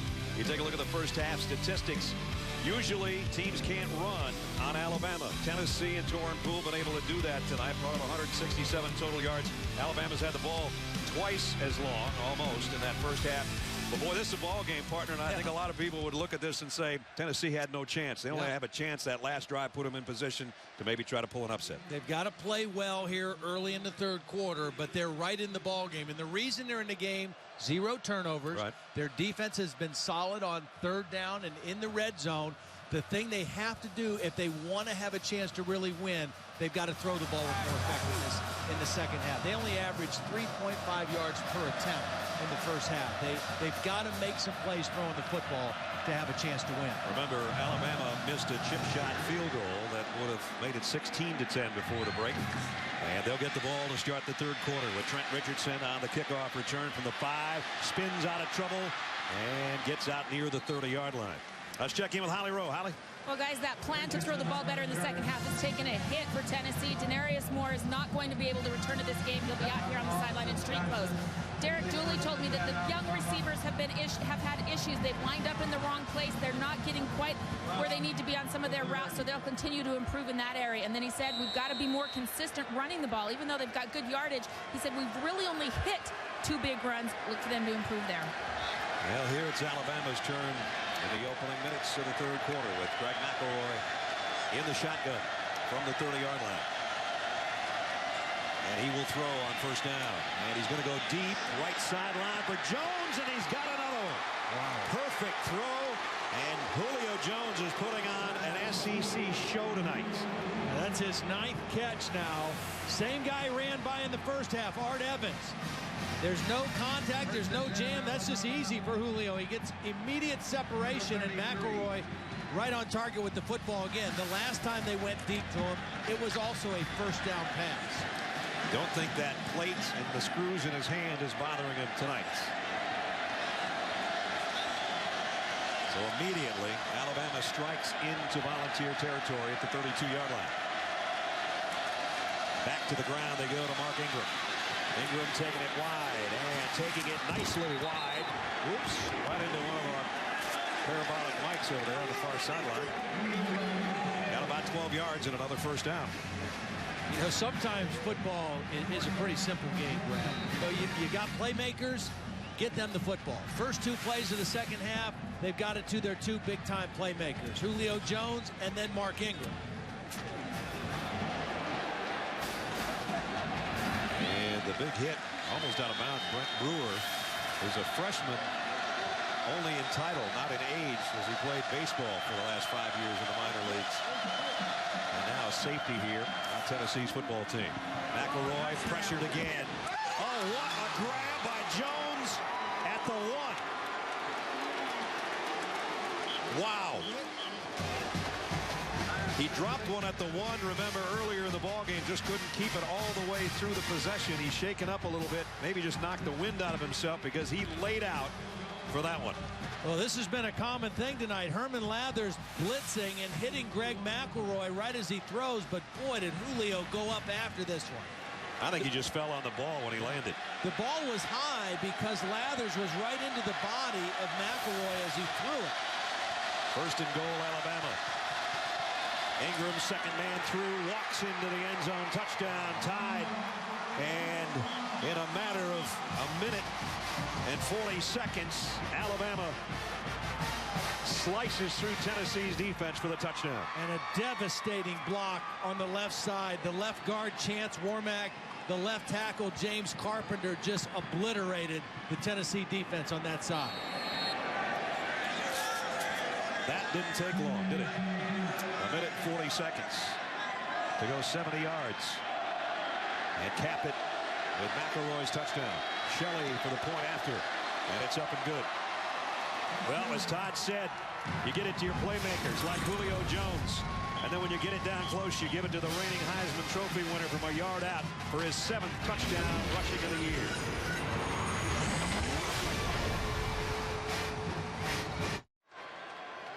Greg McElroy's jersey almost spotless on the front, not the way on the back, as he found himself on his back again, but delivered a strike to Julio Jones, and then Mark Ingram did the rest to cap the 70-yard scoring drive in 4 plays. And Ingram from a yard out to make it 20-10. Cade Foster to kick off. Gordon and O'Cool are back deep for Tennessee. See if they can answer. Short kick taken on the fly at about the 15 by Gordon. And he got out to the 25-yard line. We go out to Reese Davis with an update. Reese. All right, Brad, I want to tell you about Oklahoma and Missouri. Sooners on the move. Mizzou thrilled to get Aldon Smith back. He missed 3 games with a broken bone in his leg. That turnover coming inside the Missouri 20, and Smith taking it all the way back the other way. And from there, Devin Moore would go in for the touchdown. On his next possession, Oklahoma turned it over in the red zone again. It's 14-7 on ABC. Here it's Alabama after a quick touchdown, leading by 10. As Derrick Rogers trying to take it wide. They might have got a face mask out there. And the flag comes in. Yep. Dante Hightower and Mark Barron over there, but the freshman wide receiver on the end around is going to get 15 more tacked on to what he gained. You know, Holly talked about these young receivers making some mistakes, and they've got to improve on that. Personal foul, face mask on the defense. That penalty is 15 yards added to the end of the run. Automatic first down. You know, quite frankly, those two guys, Derrick Rogers and Justin Hunter, they need to make those corrections. I mean, they've got to step up and not play like true freshmen right now because one of the seniors is hurt, and they need to make some plays in the passing game. So those guys have to step up and play like older guys here in the second half. That's Denarius Moore in the warm-ups on the sideline, injured in the opening stages of the first quarter. First down. Sims comes up throwing. Trying to throw a quick slant to Gerald Jones. And a little too low, incomplete. I think Gerald Jones was trying to sit in a soft spot and give him a stationary target. And I think Matt Sims thought he was going to keep moving, and they wasted an opportunity there because that could have been a completion. We asked Gerald yesterday, you think these young receivers or all the young guys on your team even know about what this rivalry is about with Alabama? And he said sometimes it's best to just leave them alone and tell them to go play. He said they'll figure it out like I did when I was a freshman. When I made my second catch of the night and almost got my head taken off, that's when you know you're in the Alabama matchup. Sims on 2nd and 10. The line holds up for him, and he flares it out in the flat pool, trying to hurdle the tacklers, and he got out of bounds unscathed. Chavis Williams knocked him out of bounds. Well, you mentioned the line. Again, can't reiterate enough. 3 true freshmen playing up front in this line. And really, coming into the start of this season, they only had, as a unit combined, 3 career starts amongst them. And so it's a very young, unexperienced line. They've kind of pieced it together, and they've held up quite well, I think, tonight. Even though they don't have a lot of yards and a lot of points to show for it, they've protected their quarterback pretty well. Big 3rd down for Tennessee, trying to answer the Alabama march to open the 3rd quarter. And Sims to Jones, and he's got the 1st down. Down to the 45-yard line. C.J. Mosley tracked him down, but the senior captain, Gerald Jones, with a 1st down catch. Yeah, nice little play call. They got the matchup that they wanted with Gerald Jones crossing against a linebacker, Mosley, who's got good speed, but not quite good enough to hang with a wide receiver. And Tennessee gets the 1st down. Jones missed 3 games with a broken bone in his hand, and he's got a plate in his hand, much like Julio Jones, almost the same spot. You look at his left hand when he doesn't have a glove on it, it's not the prettiest sight you've ever seen. But he wasn't going to miss this game. 1st down at the 45. They fake the fly sweep, and Sims goes down actually for a loss of about a yard. Dante Hightower was waiting right in the middle of the Alabama defense for him. Hightower, likewise, last year played a month before he was injured after an All-American freshman season. So he's kind of the leader now of the Alabama defense with Rolando McClain and the pros. Torrin Poole is going to trot out as a wide receiver. He's closing in on a 100-yard rushing game, which hasn't happened to Alabama in forever. But right now, he's a wideout for Sims, who's all alone in an empty backfield.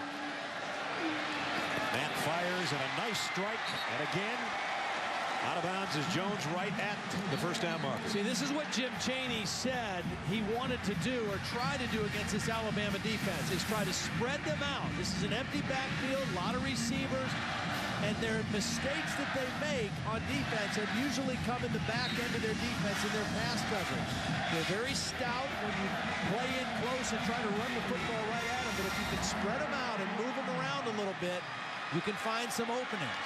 Jim did that pretty successfully when he was at Purdue, and he had Drew Brees slinging it all over the field. And they're replicating some of those types of routes tonight here for the Tennessee Volunteers. 1st down at the Alabama 35, and going to be a timeout taken by Tennessee here. Timeout. Tennessee. That's one they might love to have a little bit later in the ball game, but right now they've got what they hope is a scoring drive going, and they didn't want to mess it up.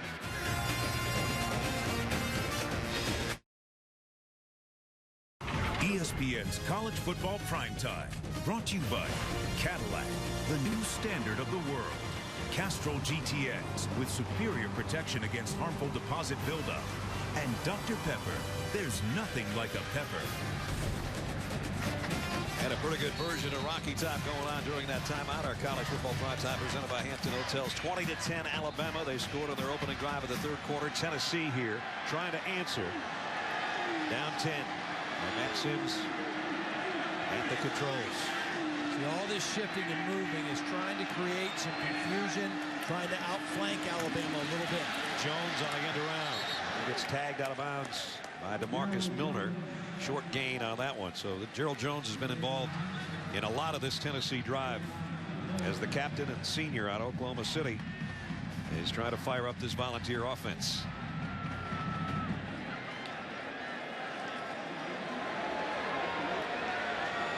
Alabama went on a 70-yard march in just 1:40 for Nick Saban in 4 plays to open up the 3rd quarter and to open up the 10-point lead. 2nd down at 7. Again, Jones in motion. Again, gets the handoff, and this time he's dropped to the backfield Courtney Upshaw saw that one coming all the way.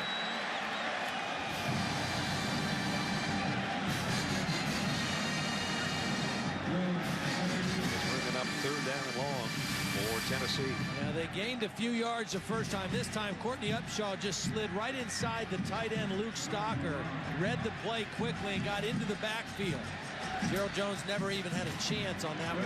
Although Torrin Poole was supposed to get the block to help him, but if he did, he missed it. 3rd and 12. Quick snap and a run play on the inside. That's a couple of yards. It's 4th and 10. And again, in a situation where they're not quite sure the extent of their field goal kicker's range. I asked Derek Dooley about it yesterday, and he said, you know what? Not over 50 probably. But this one's going to be. It's going to be about 52-yard attempts. If I'm Alabama, I'm playing safe here. I mean, I don't think Tennessee would fake it here, but Chad Cunningham is the holder. So Michael Pilardi from long range will try from 52 and nowhere close. And that's the problem.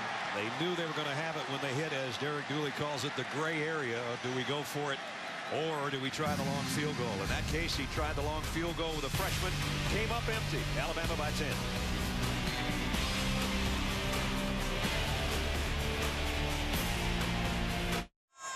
Pretty good group of Alabama backers here tonight at Neyland Stadium.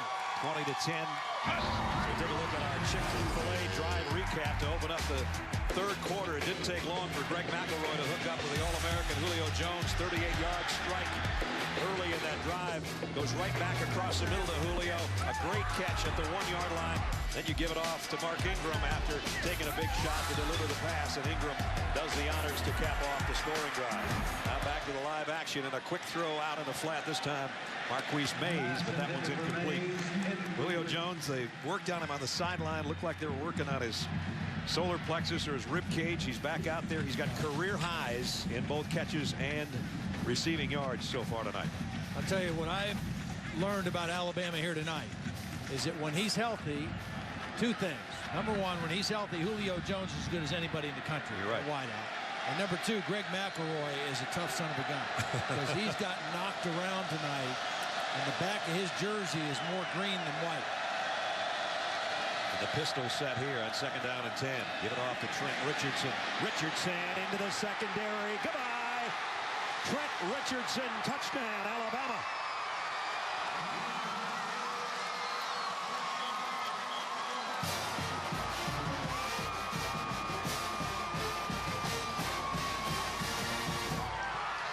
The blocking was picture perfect. And then the speed of Trent Richardson when he's in there when Mark Ingram's not. Well, and then 65 yards later. Yeah, I mean, the center Vlahos, Barrett Jones got to the 2nd level, and they just come off the ball in unison, and Richardson is able to see it really well for the touchdown. We saw him last week with an 85-yard screen pass where he covered the turf as quickly as he just did on that 65-yard run. So Alabama, number 8 team in the country, have come out here in the first half of the 3rd quarter and taken over. 27-10. The Tide in front now with 8:26 to go in the 3rd quarter. This one goes all the way back to 1901 in our rivalry recap. 93rd meeting. Alabama had a long streak there where they won 11 in a row, usually on the 3rd Saturday of October. And it was just named that. This just happens to be the 4th Saturday in October by a day or so. Our Dr. Pepper rivalry recap.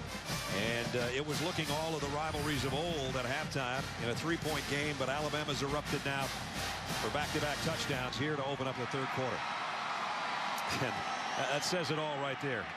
You kind of look at a guy that's as big and as powerful as Trent Richardson, and you say, how can he cover turf that quickly?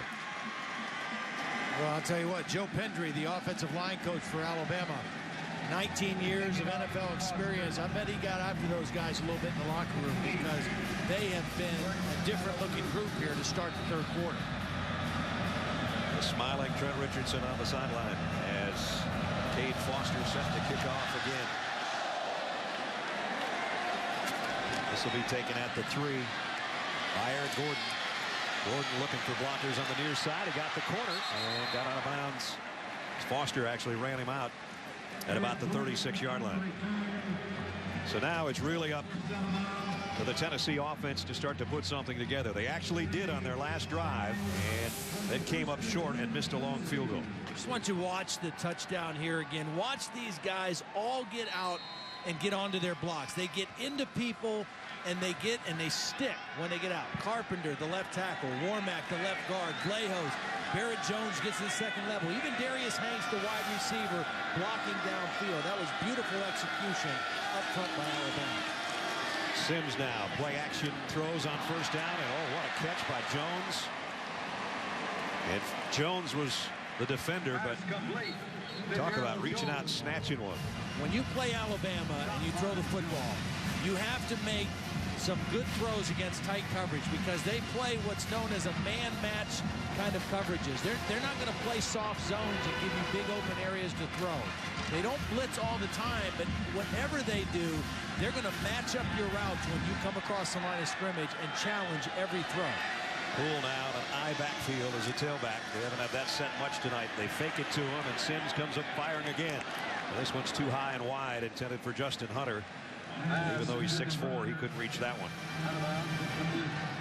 So it's 3rd down and 5.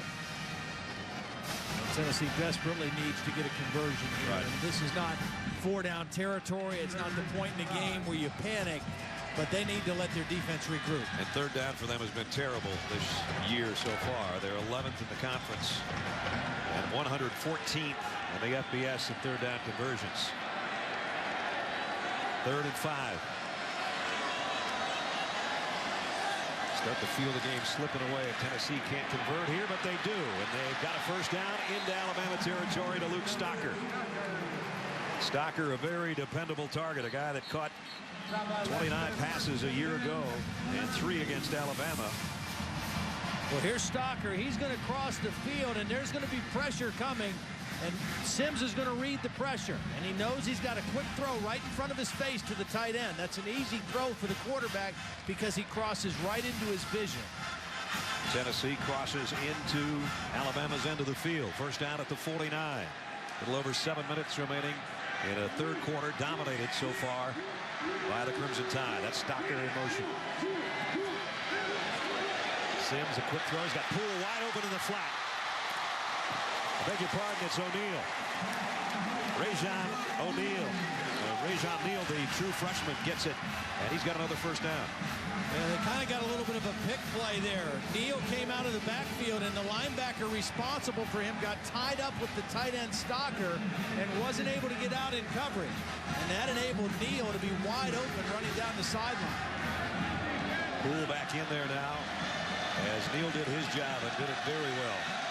Pick up a 26 down to the 23. And now it's Poole. A tough couple of yards. He's oh so close to 100-yard rushing. Now let's check in quickly with Reese Davis. All right, Brad, TCU still undefeated, taking on Air Force. Andy Dalton looking for Jeremy Curley. And Horned Frogs struggled a little bit on offense early in the first half, 17-7 at the break in Fort Worth. And Utah, 59-6 over Colorado State. Looks as if TCU and Utah on a collision course for BCS bust. Well, here it's a 2nd down and 7, Tennessee. Sims back to throw, has all day, and he delivers a strike. And it's first down at the 11-yard line to Stocker. 1st and 10. It isn't 1st and goal. But right now, Tennessee moving it down the field and really mixing it up nicely. Well, this is great protection. Sims has time to watch this play develop. And Stocker, a big target at 6'6", does a nice job after he catches it to keep his feet in bounds and advance the ball for a couple yards to get the first down. That's nifty footwork on the sideline by a big guy. They could get a first down inside the 1, but it would almost be the end zone. Poole is dropped in his tracks. Nico Johnson with the tackle. Our Verizon in the red zone. Alabama early in the year had 5 takeaways, but recently They've been giving up touchdowns, and Tennessee hopes that that continues. Second down and 10. 2 tight ends set for the Vols. They fake it to Poole. Sims to the end zone. Up high and incomplete. Jones, the intended receiver. And Mark Barron put a hit on him as the ball arrived. Now Alabama was ready for a throw. They weren't fooled by the play action. They had Barron and Kirkpatrick kind of sandwiched him. 21 on the outside, Barron on the inside, and neither one was going to let him catch the football. So that's third down and 10. Again, the first down would have to come literally inside the 1, so close to the goal line that if they get one down there, it might be a touchdown instead of a first down. Poole, a single setback for Matt Sims on third and 10. Sets, waits, fires, intercepted in the end zone, and coming out is Robert Lester. And Lester's got his 5th pick of the year. The last thing you wanted to do if you're Tennessee was do that.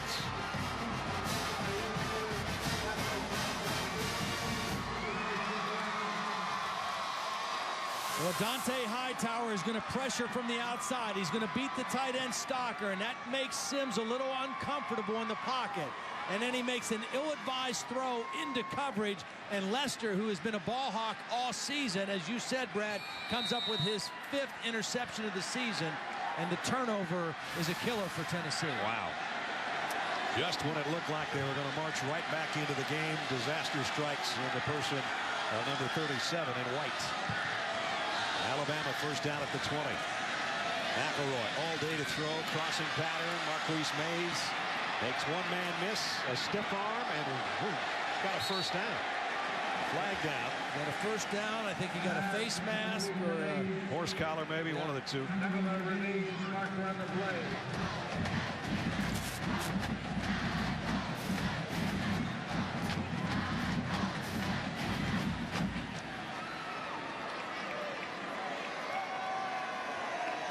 And here's the call.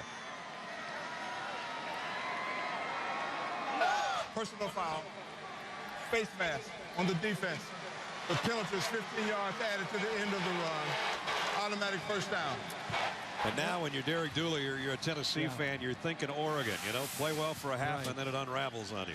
Yeah, Jansen Jackson, I don't know if his hand actually got the face mask or the back of the helmet. The head went kind of funny. Well, yeah, he did. He got the face mask with his left hand, the back of the helmet with his right hand. Good call by the official. I think he might have thought he had a bowling ball and got his finger in the ear hole. At any rate, 15 more yards. And Alabama goes from backing up on defense to moving forward on offense. McElroy on first down. Right to the umpire and right to Kevin Norwood. Yeah, if you're Tennessee right now and Derek Dooley, you're trying to think, okay, we've got to keep this thing together. We can't get unraveled right here. When you have a young team, an inexperienced team, a team that hasn't had a lot of success, I mean, this can get away from you in a hurry.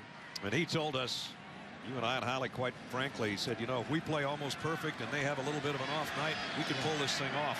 And that's kind of what they had going through 2 quarters. But that's not what's happening right now with 4 minutes left in the third. McElroy on second and 10, going to go deep. And overshot Darius Hanks, but not by much. So again, they take the shot downtown. Brent Brewer was back there covering.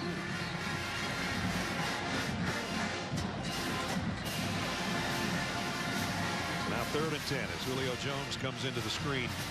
And you always think about where number 8 is when you need a big play. And he's had a ton of them already tonight. It's third and 10.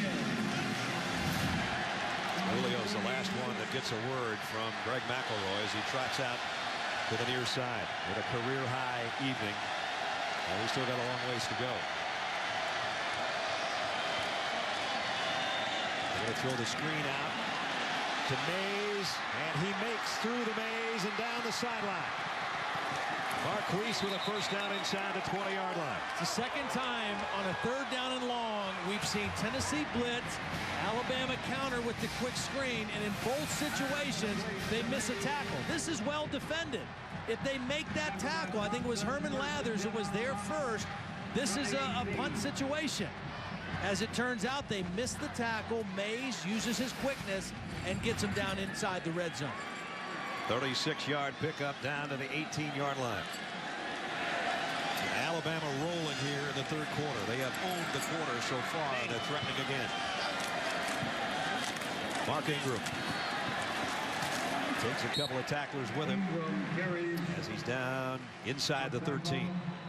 I think what you're seeing here in the second half right now in the 3rd quarter is that Alabama has recognized, look, we're bigger and stronger right now than this Tennessee team. They're a little bit undermanned defensively, and they held their own against us in the first half, but now we need to kind of lean on them a little bit, and I think that's what they're doing.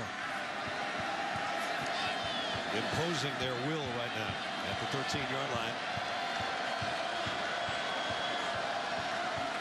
Second down at 4. Ingram again behind the big fellas up front. He's close to a first down, a little bit shy, I think. You know, you talked about physical dominance. Basically, Alabama's about 40 pounds bigger on the line than Tennessee is defensively. They're about 20 pounds bigger at the linebacker positions. They're 15 or 20 pounds bigger at safety. So as you were talking about, physically, Alabama's just a bigger, stronger team than what Tennessee is able to put out on the field right now with all the youth they have out there. Maybe you see a massive difference on the defensive line, the linebacking position, and that all-important safety spot back there where you got some big hitters. 3rd down and a yard, and Ingram's got it, and then some, and he's still driving, and he's down to about the 1-yard line. Mark Ingram's not going to give up. And you see, we just showed you the size of the defensive line for Tennessee. Well, this offensive line for Alabama goes 300, 310, 290, 300, 310 across the front. And then you got 2 hard running backs in Ingram and Richardson that one of them's always fresh in the game. So you talk about wearing somebody down or imposing your will. That's what Alabama tries to do. The extra tight end in there on 1st and goal. Mark Ingram. He's close, but not quite there. 2nd down and goal from about the 1-foot line. Ingram had a 1-yard touchdown earlier. Trent Richardson had a 65-yard touchdown. You can see the yards are starting to pile up now. 2nd down and goal, about a foot away from the Volunteer end zone. Ingram again, and this time he's in. Touchdown, Alabama. 2nd one tonight for Ingram. Remember, this drive started with an end zone interception by Robert Lester, and basically the Tide took it the length of the field. 3 possessions in the 3rd quarter, 3 touchdowns.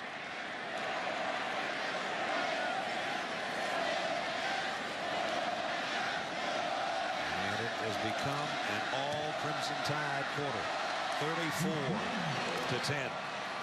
Alabama and their Heisman Trophy winner in the end zone again. We get a Sports Center right now with Reese Davis. Reese. Brad, it is presented by Discover Card. #1 team in the land, Oklahoma and Missouri. DeMarco Murray catching this touchdown pass. Now, Blaine Gabbert just scored, and it was called back, a penalty against Missouri. So they're tied at 14, 2nd quarter on ABC. And Cam Newton ran wild against LSU. Here's his Heisman moment wow run. He set an SEC single-season rushing record for quarterbacks. He's got 1,077 yards in 8 games. Sports Center follows North Carolina and Miami on ESPN2.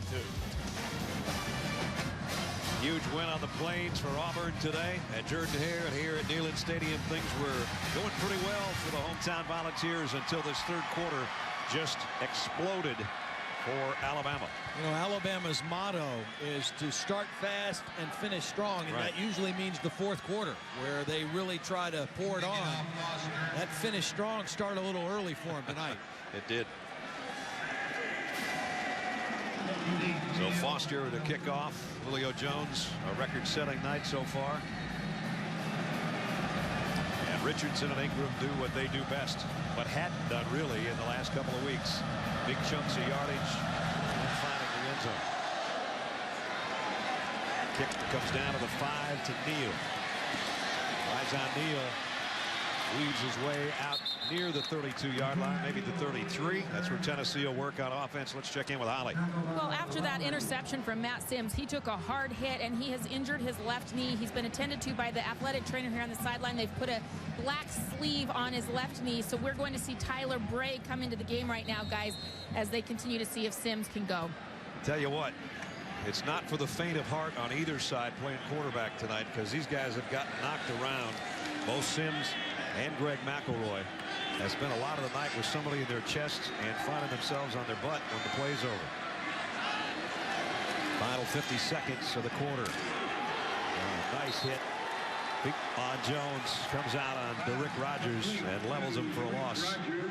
Phelan Jones is playing a lot tonight because their normal nickelback, Daquan Menzie, is banged up.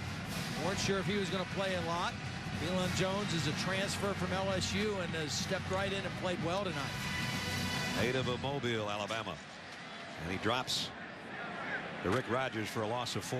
There's the battery tonight of Greg to Julio. Me and Julio. Down by the schoolyard. Down by the goal line. Just throwing it around a little bit. Final play of the third quarter. Bray. And it is complete to Gerald Jones. And that will do it through 3. A third quarter that belonged to Alabama. Now, as Todd said, they'll hold up those 4 fingers and want to finish strong here on the road.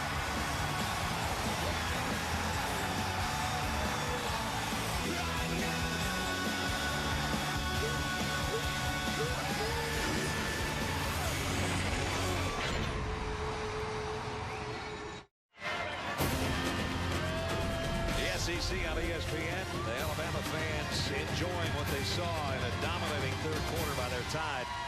As you look at the scoring by quarters, 21 unanswered in the third, and it's 34-10 as we head into the 4th and final stanza. Brad Nessler, Todd Blackledge, and Holly Rowe and our ESPN crew. And our college football primetime presented by Hampton Hotels.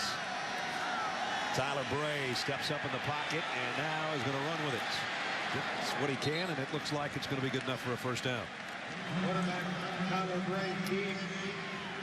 anything that goes right for Bray will help his confidence, but I think at 6'6" and about 208 pounds running, it's not what he really wants to do.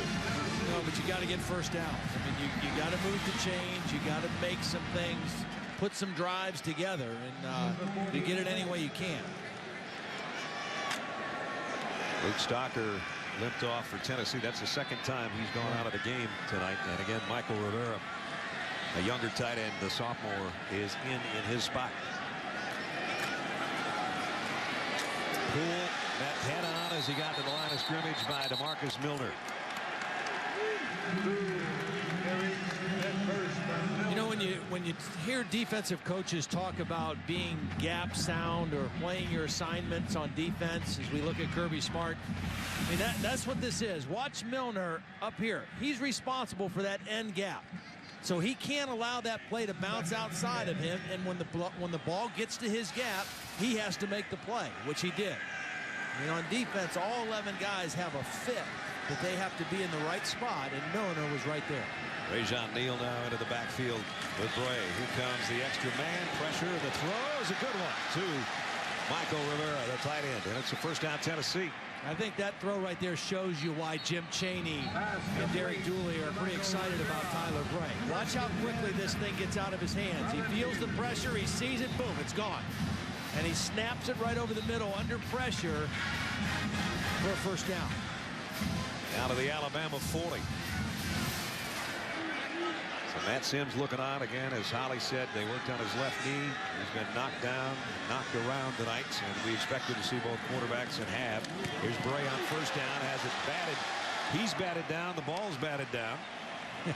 Milner came on a corner blitz. I'm not sure Bray saw the corner blitz coming and just threw the ball to a spot, and Milner was right there to knock it down.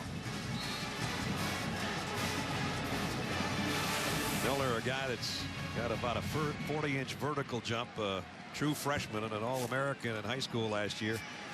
And he got the quarterback, and Marcel Darius got the football. So 2nd down and 10 at the 40. Marcel's had another active night, dropping into coverage, looking like a sugar bear out there, light on his feet, pass coverage. And in this case, coming straight ahead, knocking the ball down. And now we have a clock problem, I think, as the officials have stopped play. The 13-13 remaining. Hubert has been busy. He really has. He's had a busy evening. He's earned his stipend. And hopefully the guys will have enough time to have something a little bit to eat after the game's over, because they've been busy. Play clock was out, and that's what they're telling both coaches, because they may have to keep it on the field right now until they get it worked on or fixed. Well, they got it set anyway, unless it won't work.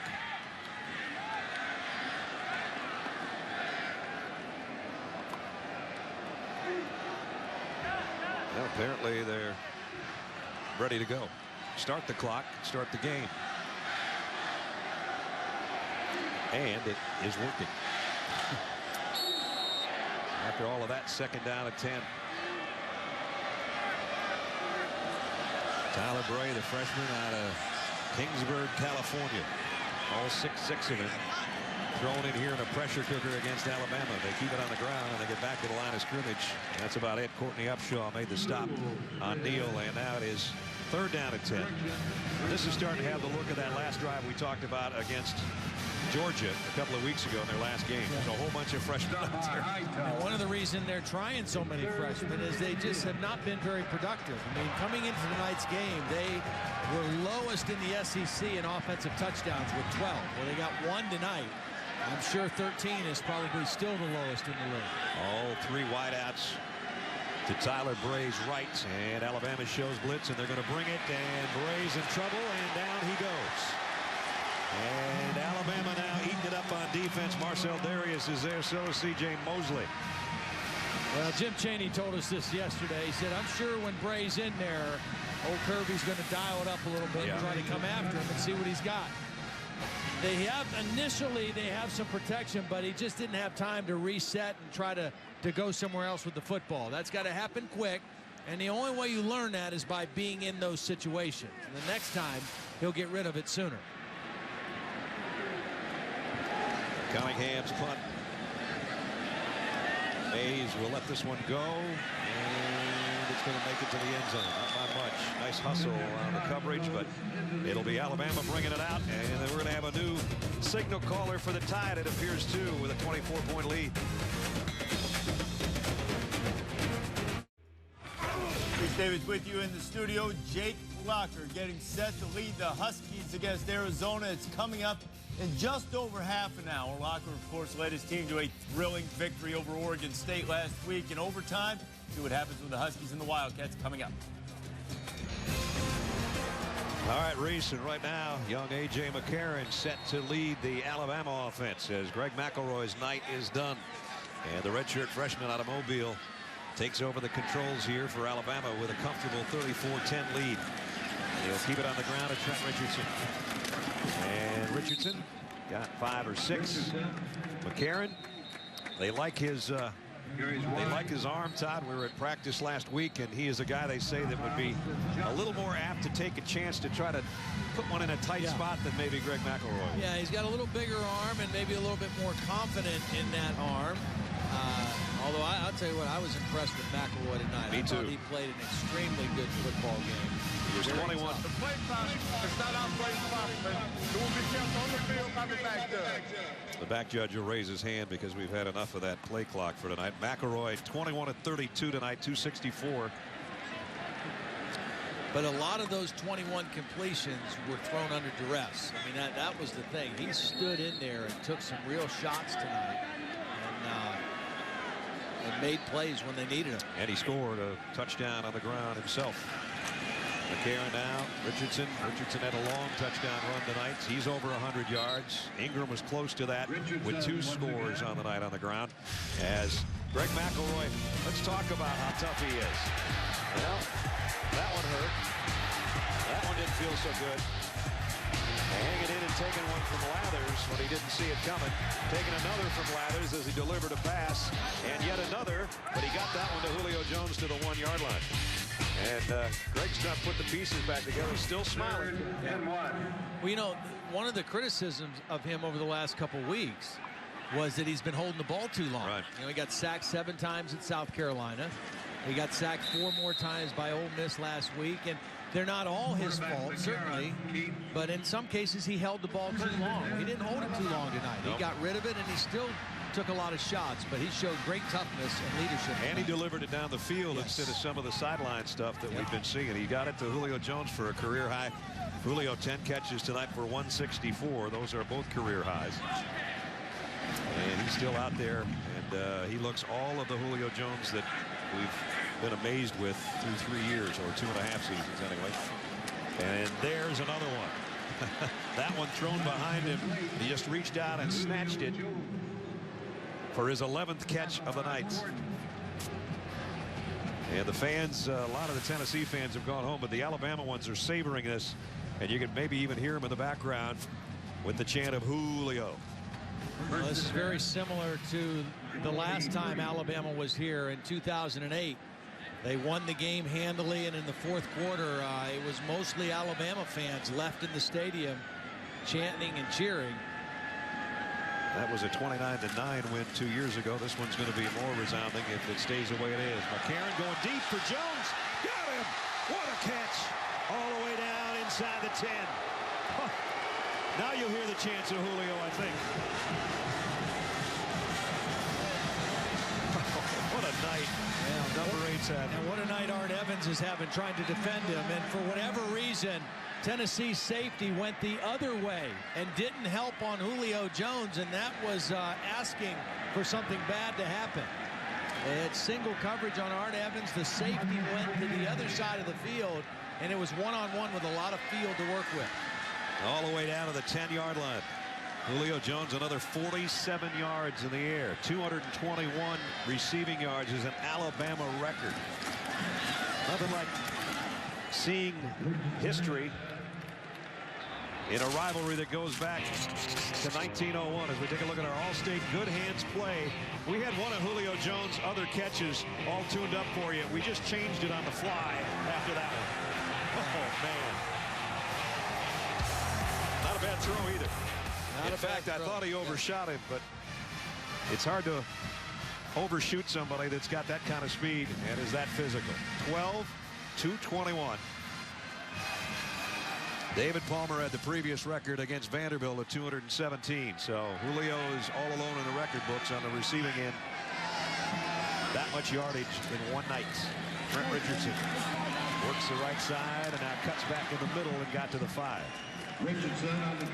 Let's check in with Holly. Well, Julio Jones is so conscientious, guys. When they could see that Alabama was going to make a quarterback change, he went over and kind of bumped the guy out of the way that was catching passes from A.J. McCarron as he warmed up. He wanted to get warm with the quarterback that was new, because every quarterback delivers the ball just a little bit different. That's how conscientious this kid is over here. He's like, hey, you're coming in, we're going to have a good connection. Let's make it happen. He's got 12 catches, which is 1 catch shy of tying the Alabama single game record for most receptions. They're not even covering him right now. You better throw it to him. I mean, throw it right now. Snap it and throw it. Oh, boy.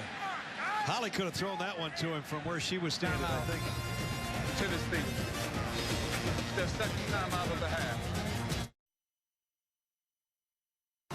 ESPN's College Football Primetime is presented by Hampton Hotels. At Hampton, we love having you here. The Torchbearer, always part of the Vol Walk since 1932 here in Tennessee. These two guys, that pretty much tells the story of how this second half has gone. 34-10 And you look at Tennessee, not enough guys. Earlier this year, they lost the game because they had 13 on the field against LSU. Nobody on Julio Jones because there's only 10 guys out there. Yeah, you're allowed to play with 10. Yeah. But I don't know that you want to and leave number 8 alone out there. So they call timeout. This time they've got somebody out there on him. Third down at the 5. McCarron, quick throw, got it. Richardson, touchdown. So the second touchdown pass of the year for the young quarterback out of Mobile, Alabama. And the route is on. Greg McElroy, the first to meet the guys as he led most of the night. And Trent Richardson's got another touchdown. So a scoring toss for the second week in a row for Richardson. A 65-yard run early in the third quarter. And now Alabama piling it on here as it's about to be 41-10 with the extra point by Cade Foster. That's a nice design of a play. Julio Jones is going to break inside. Richardson just floats to the outside, and a linebacker inside. Revés is the guy responsible for coverage and couldn't get out quick enough. And it was a nice quick read by A.J. McCarron for the touchdown. So an 80-yard drive in 8 plays, a little over 4 minutes.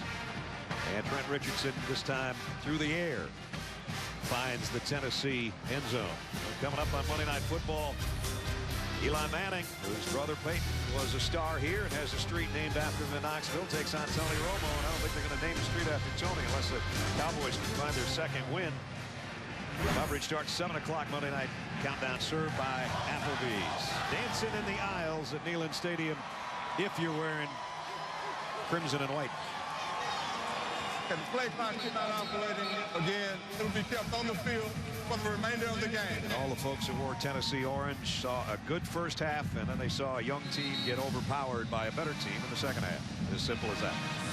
There'll be brighter days, though, I think, ahead for Tennessee, and you'll find that the rivalry will get better as the time goes by for Derek Dooley, who's got the right plan, and he'll follow the kind of plan that Nick Saban follows because, as Todd said earlier, philosophically, they do a lot of things the same way.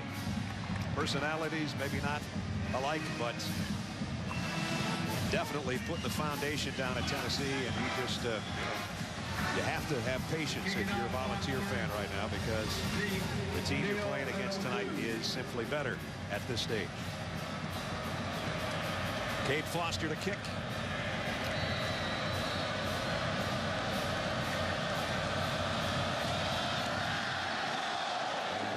Kick it is deep and dropped in the end zone, and now kneeling in the end zone is Rajon Neal, and Tennessee will work from the 20-yard line. Well, time right now to bring you another edition of Todd's Taste of the Town, brought to you by Expedia. All right, partner, where'd you go? George Ewart is an architect by trade who lives on a dead-end street here in Knoxville and loves to cook barbecue with a group of friends.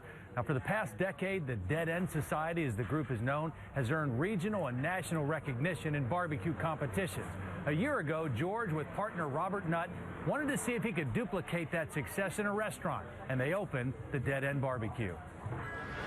Got a feeling we're going to be eating some barbecue here in a second. The first down for Tyler Bray and Tennessee, and down by 31. We're going to keep it on the ground right now and go out for about 5 yards. All right, let's see what my partner had to eat. Now, all the meats here are delicious, but what I settled on was the slow-cooked beef brisket and George's competition chicken. Now, they used bone-in thigh quarters that are dry rubbed and smoked for an hour. They're taken out, covered in foil, smoked for another hour, brought out and again, dipped in special barbecue sauce, and then it's 30 more minutes in the smoker before serving. Now, the rule is you've got to eat these things with your hands, and that rule suits me to a T. Oh, the T. And a good bite. You almost double clutched on that bite, I think. Talk to you about that in a second. Second down at 5. And we're under the 7-minute mark. And Tennessee, I think, sort of conceded this one, and they're just going to see what they can do offensively. Do a little here, do a little there, try to establish a running game, and then worry about trying to get a hold of Alabama next year. First of all, I thought you were going to drop that piece of barbecue. And I had a little trouble getting separation. It's sort of like the Tennessee receivers. I knew you were going there. Yeah, you did the best you could. I did, and it was a great place. I mean, it's a relatively new restaurant. I mean, George and his buddies have been cooking for a long time. The restaurant's only been open for a year, and really excellent food, really good barbecue. I'm assuming you didn't eat the sides with your hands. No, I used fork and spoon for those. Good. Just the chicken with the hands and the ribs. Neal down the sideline as it knocked out of bounds, poked out of his hands, but he got a nice gain. By the way, each week you can log on to ESPN.com, Taste of the Town, and you can tell us why you should get a $100 gift certificate to our featured restaurant. Tell us why you're hungry, what you'd order, maybe who you'd take with you, and we'll pick a winner.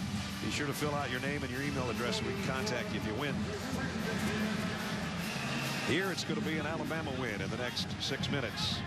And what was a very close game turned into a barbecue delight for the Crimson Tide in the second half. A 21-point third quarter, and then everything just snowballed on the Volunteers.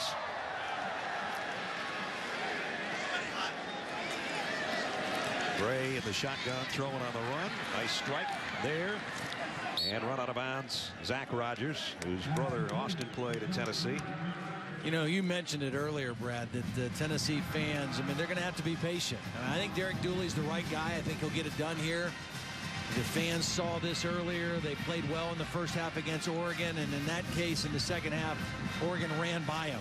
I think tonight, Alabama ran over them in the second half. You know, and this Alabama team, we talked about them as well. They're right where they want to be. This was a way to get their offense back in gear. We thought that might happen, and boy, did it ever, because Ingram, Richardson, Julio, McElroy, everybody did a great job. And the offensive line. That's right. After the loss to South Carolina, the defense responded last week and then played well again tonight. And this week, the offense really responded. And it starts up front with the toughness and the physicality of that offensive line. That's Joe Pendry, the offensive line coach, longtime NFL guy. Has done a great job with the Alabama offensive line, and tonight was the best they've played in a while. 3rd and 1, and Neal's not going to get there. Nick Gentry made the stop along with Jarrell Harris. And those two guys interchangeable, and won the Heisman Trophy winner on the left. And Trent Richardson. It's funny, I saw Eddie George out in the hallway before the game. He was doing the game on radio with Brad Sham, and when he walked in, he still looks like a statue. And I remember one time I said of Eddie George when he was on his Heisman Trophy season, Eddie's got muscles on top of his muscles, and when I see Trent Richardson, I think the same thing. The scary thing is it's amazing because Trent is a young guy. He is a horse in the weight room. And incomplete. We'll have a penalty on Will Lowry for pass interference.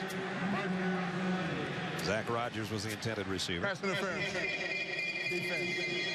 The ball is placed at the spot of the foul. The penalty carries an automatic first down.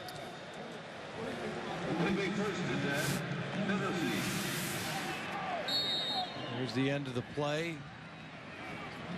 Contact over the back. Will Lowry on that 4th down play keeps the drive alive for Tyler Bray in Tennessee. Will would probably have loved to have just left him alone, because I don't think he was going to catch that pass either way. But nonetheless, first down for Tennessee at the 32. And the final 3:48 of the ball game. Bray going to go deep on the left sideline. Gives his wide receiver a chance, but it's intercepted instead. B.J. Scott went up in the air with Justin Hunter and came down with it. So one freshman trying to throw in the corner of the end zone to another freshman, but B.J. Scott getting some playing time, and not only that, getting the pick. Well played. Alabama takes over 41-10. And let's check in with Reese Davis.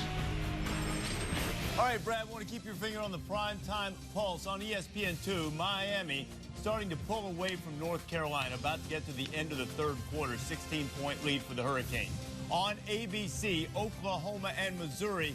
Oklahoma's turned it over a couple of times in the first half. They just got a turnover from Missouri a few moments ago. Number 1 in the BCS, trailing by 3 on ABC. And on the U, Mississippi State's just gone back ahead of UAB. 41-10 Alabama, 3:39 remaining in the ball game. NASCAR Sprint Cup Series in Martinsville this weekend. It's on ESPN tomorrow, 1 o'clock. Jimmy Johnson's in the lead. Denny Hamlin's right behind him. Those two guys have won the last 8 races between the two of them in Martinsville. Final 3.5 here. Brad Nessler, Todd Blackledge, and Holly Rowe and our ESPN crew as A.J. McCarron has taken over in the 4th quarter at quarterback for Greg McElroy. We had another very effective night.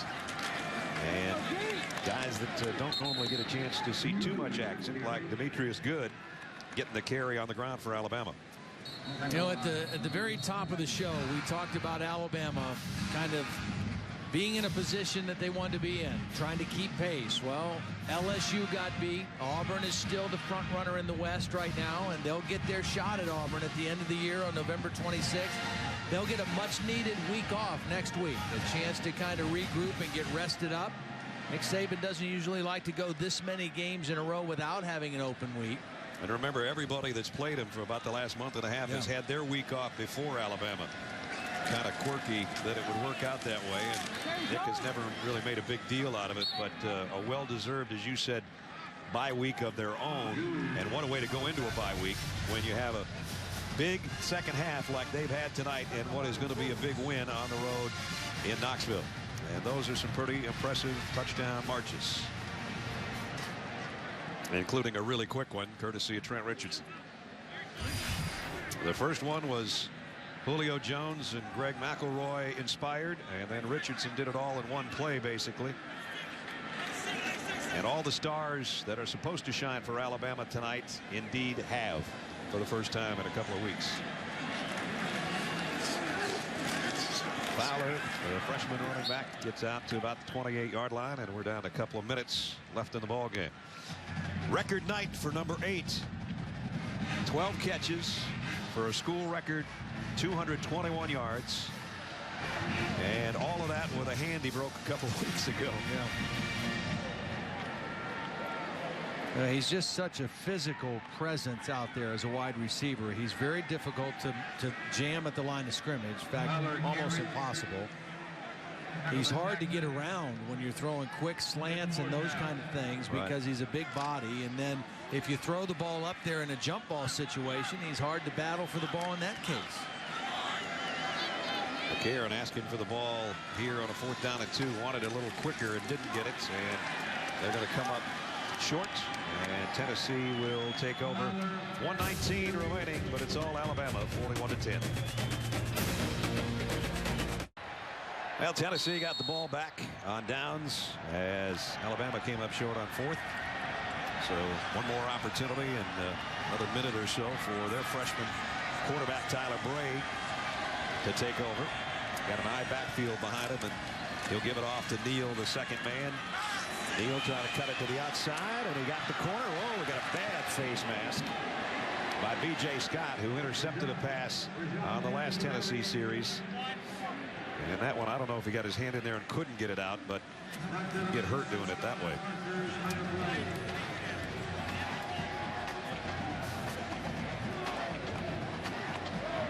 Personal foul, face mask on the defense, number 1. The penalty is half the distance to the goal. Carries an automatic first down. A flag that Nick Saban won't be happy about. They had way too many penalties a week ago. And you're going to see him get his hand in there, and that is all the way around and all the way almost to the ground. So Tennessee's got a 1st and goal at the Alabama 8. The only thing it can do is make the score look a little better in the paper tomorrow morning, and that's about it.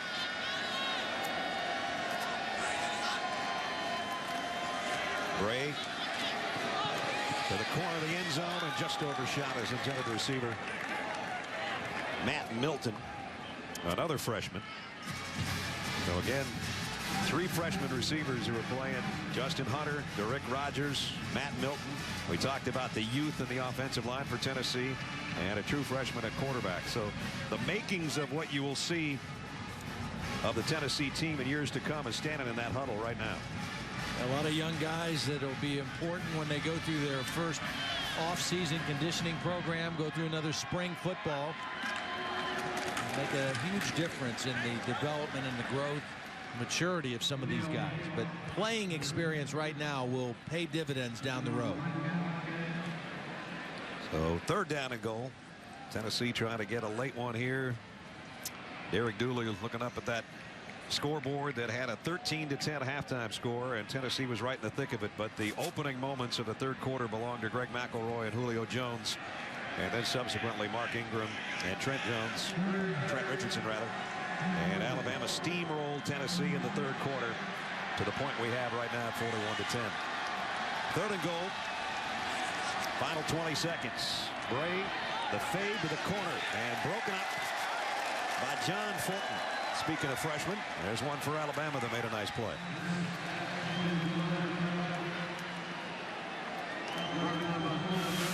Yeah, Fulton did a really good job. He's 6 foot, working against a taller receiver, but he timed his jump perfectly and got his right hand up there on the football.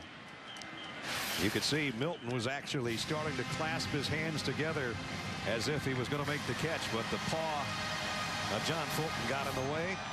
And the freshman out of Manning, South Carolina, made a nice defensive play there to bring up the 4th end goal, maybe the last snap for Tennessee offensively on this night, the 93rd edition of this longtime rivalry. Thinking about the fade again, and now scrambling for his life, and down goes the quarterback in a heap, courtesy of Alex Watkins. I thought he was going to be injured, actually. That was kind of an awkward fall for Bray at the end of that play. It's good to see him get up okay. Especially at 6'6" with those long legs. You're right, that landing was not the best. So Alabama will come out to take a knee. Again, here's the final part of that play. Trying to find a receiver, and more than an awkward landing. So Alabama's going to go to 7-1. Try to keep pace with the front-running Auburn Tigers. They'll be even with LSU in the West. They win it 41-10, and we'll wrap it up as the 2 head coaches with a lot of respect for each other meet at midfield. All Alabama in the 2nd half.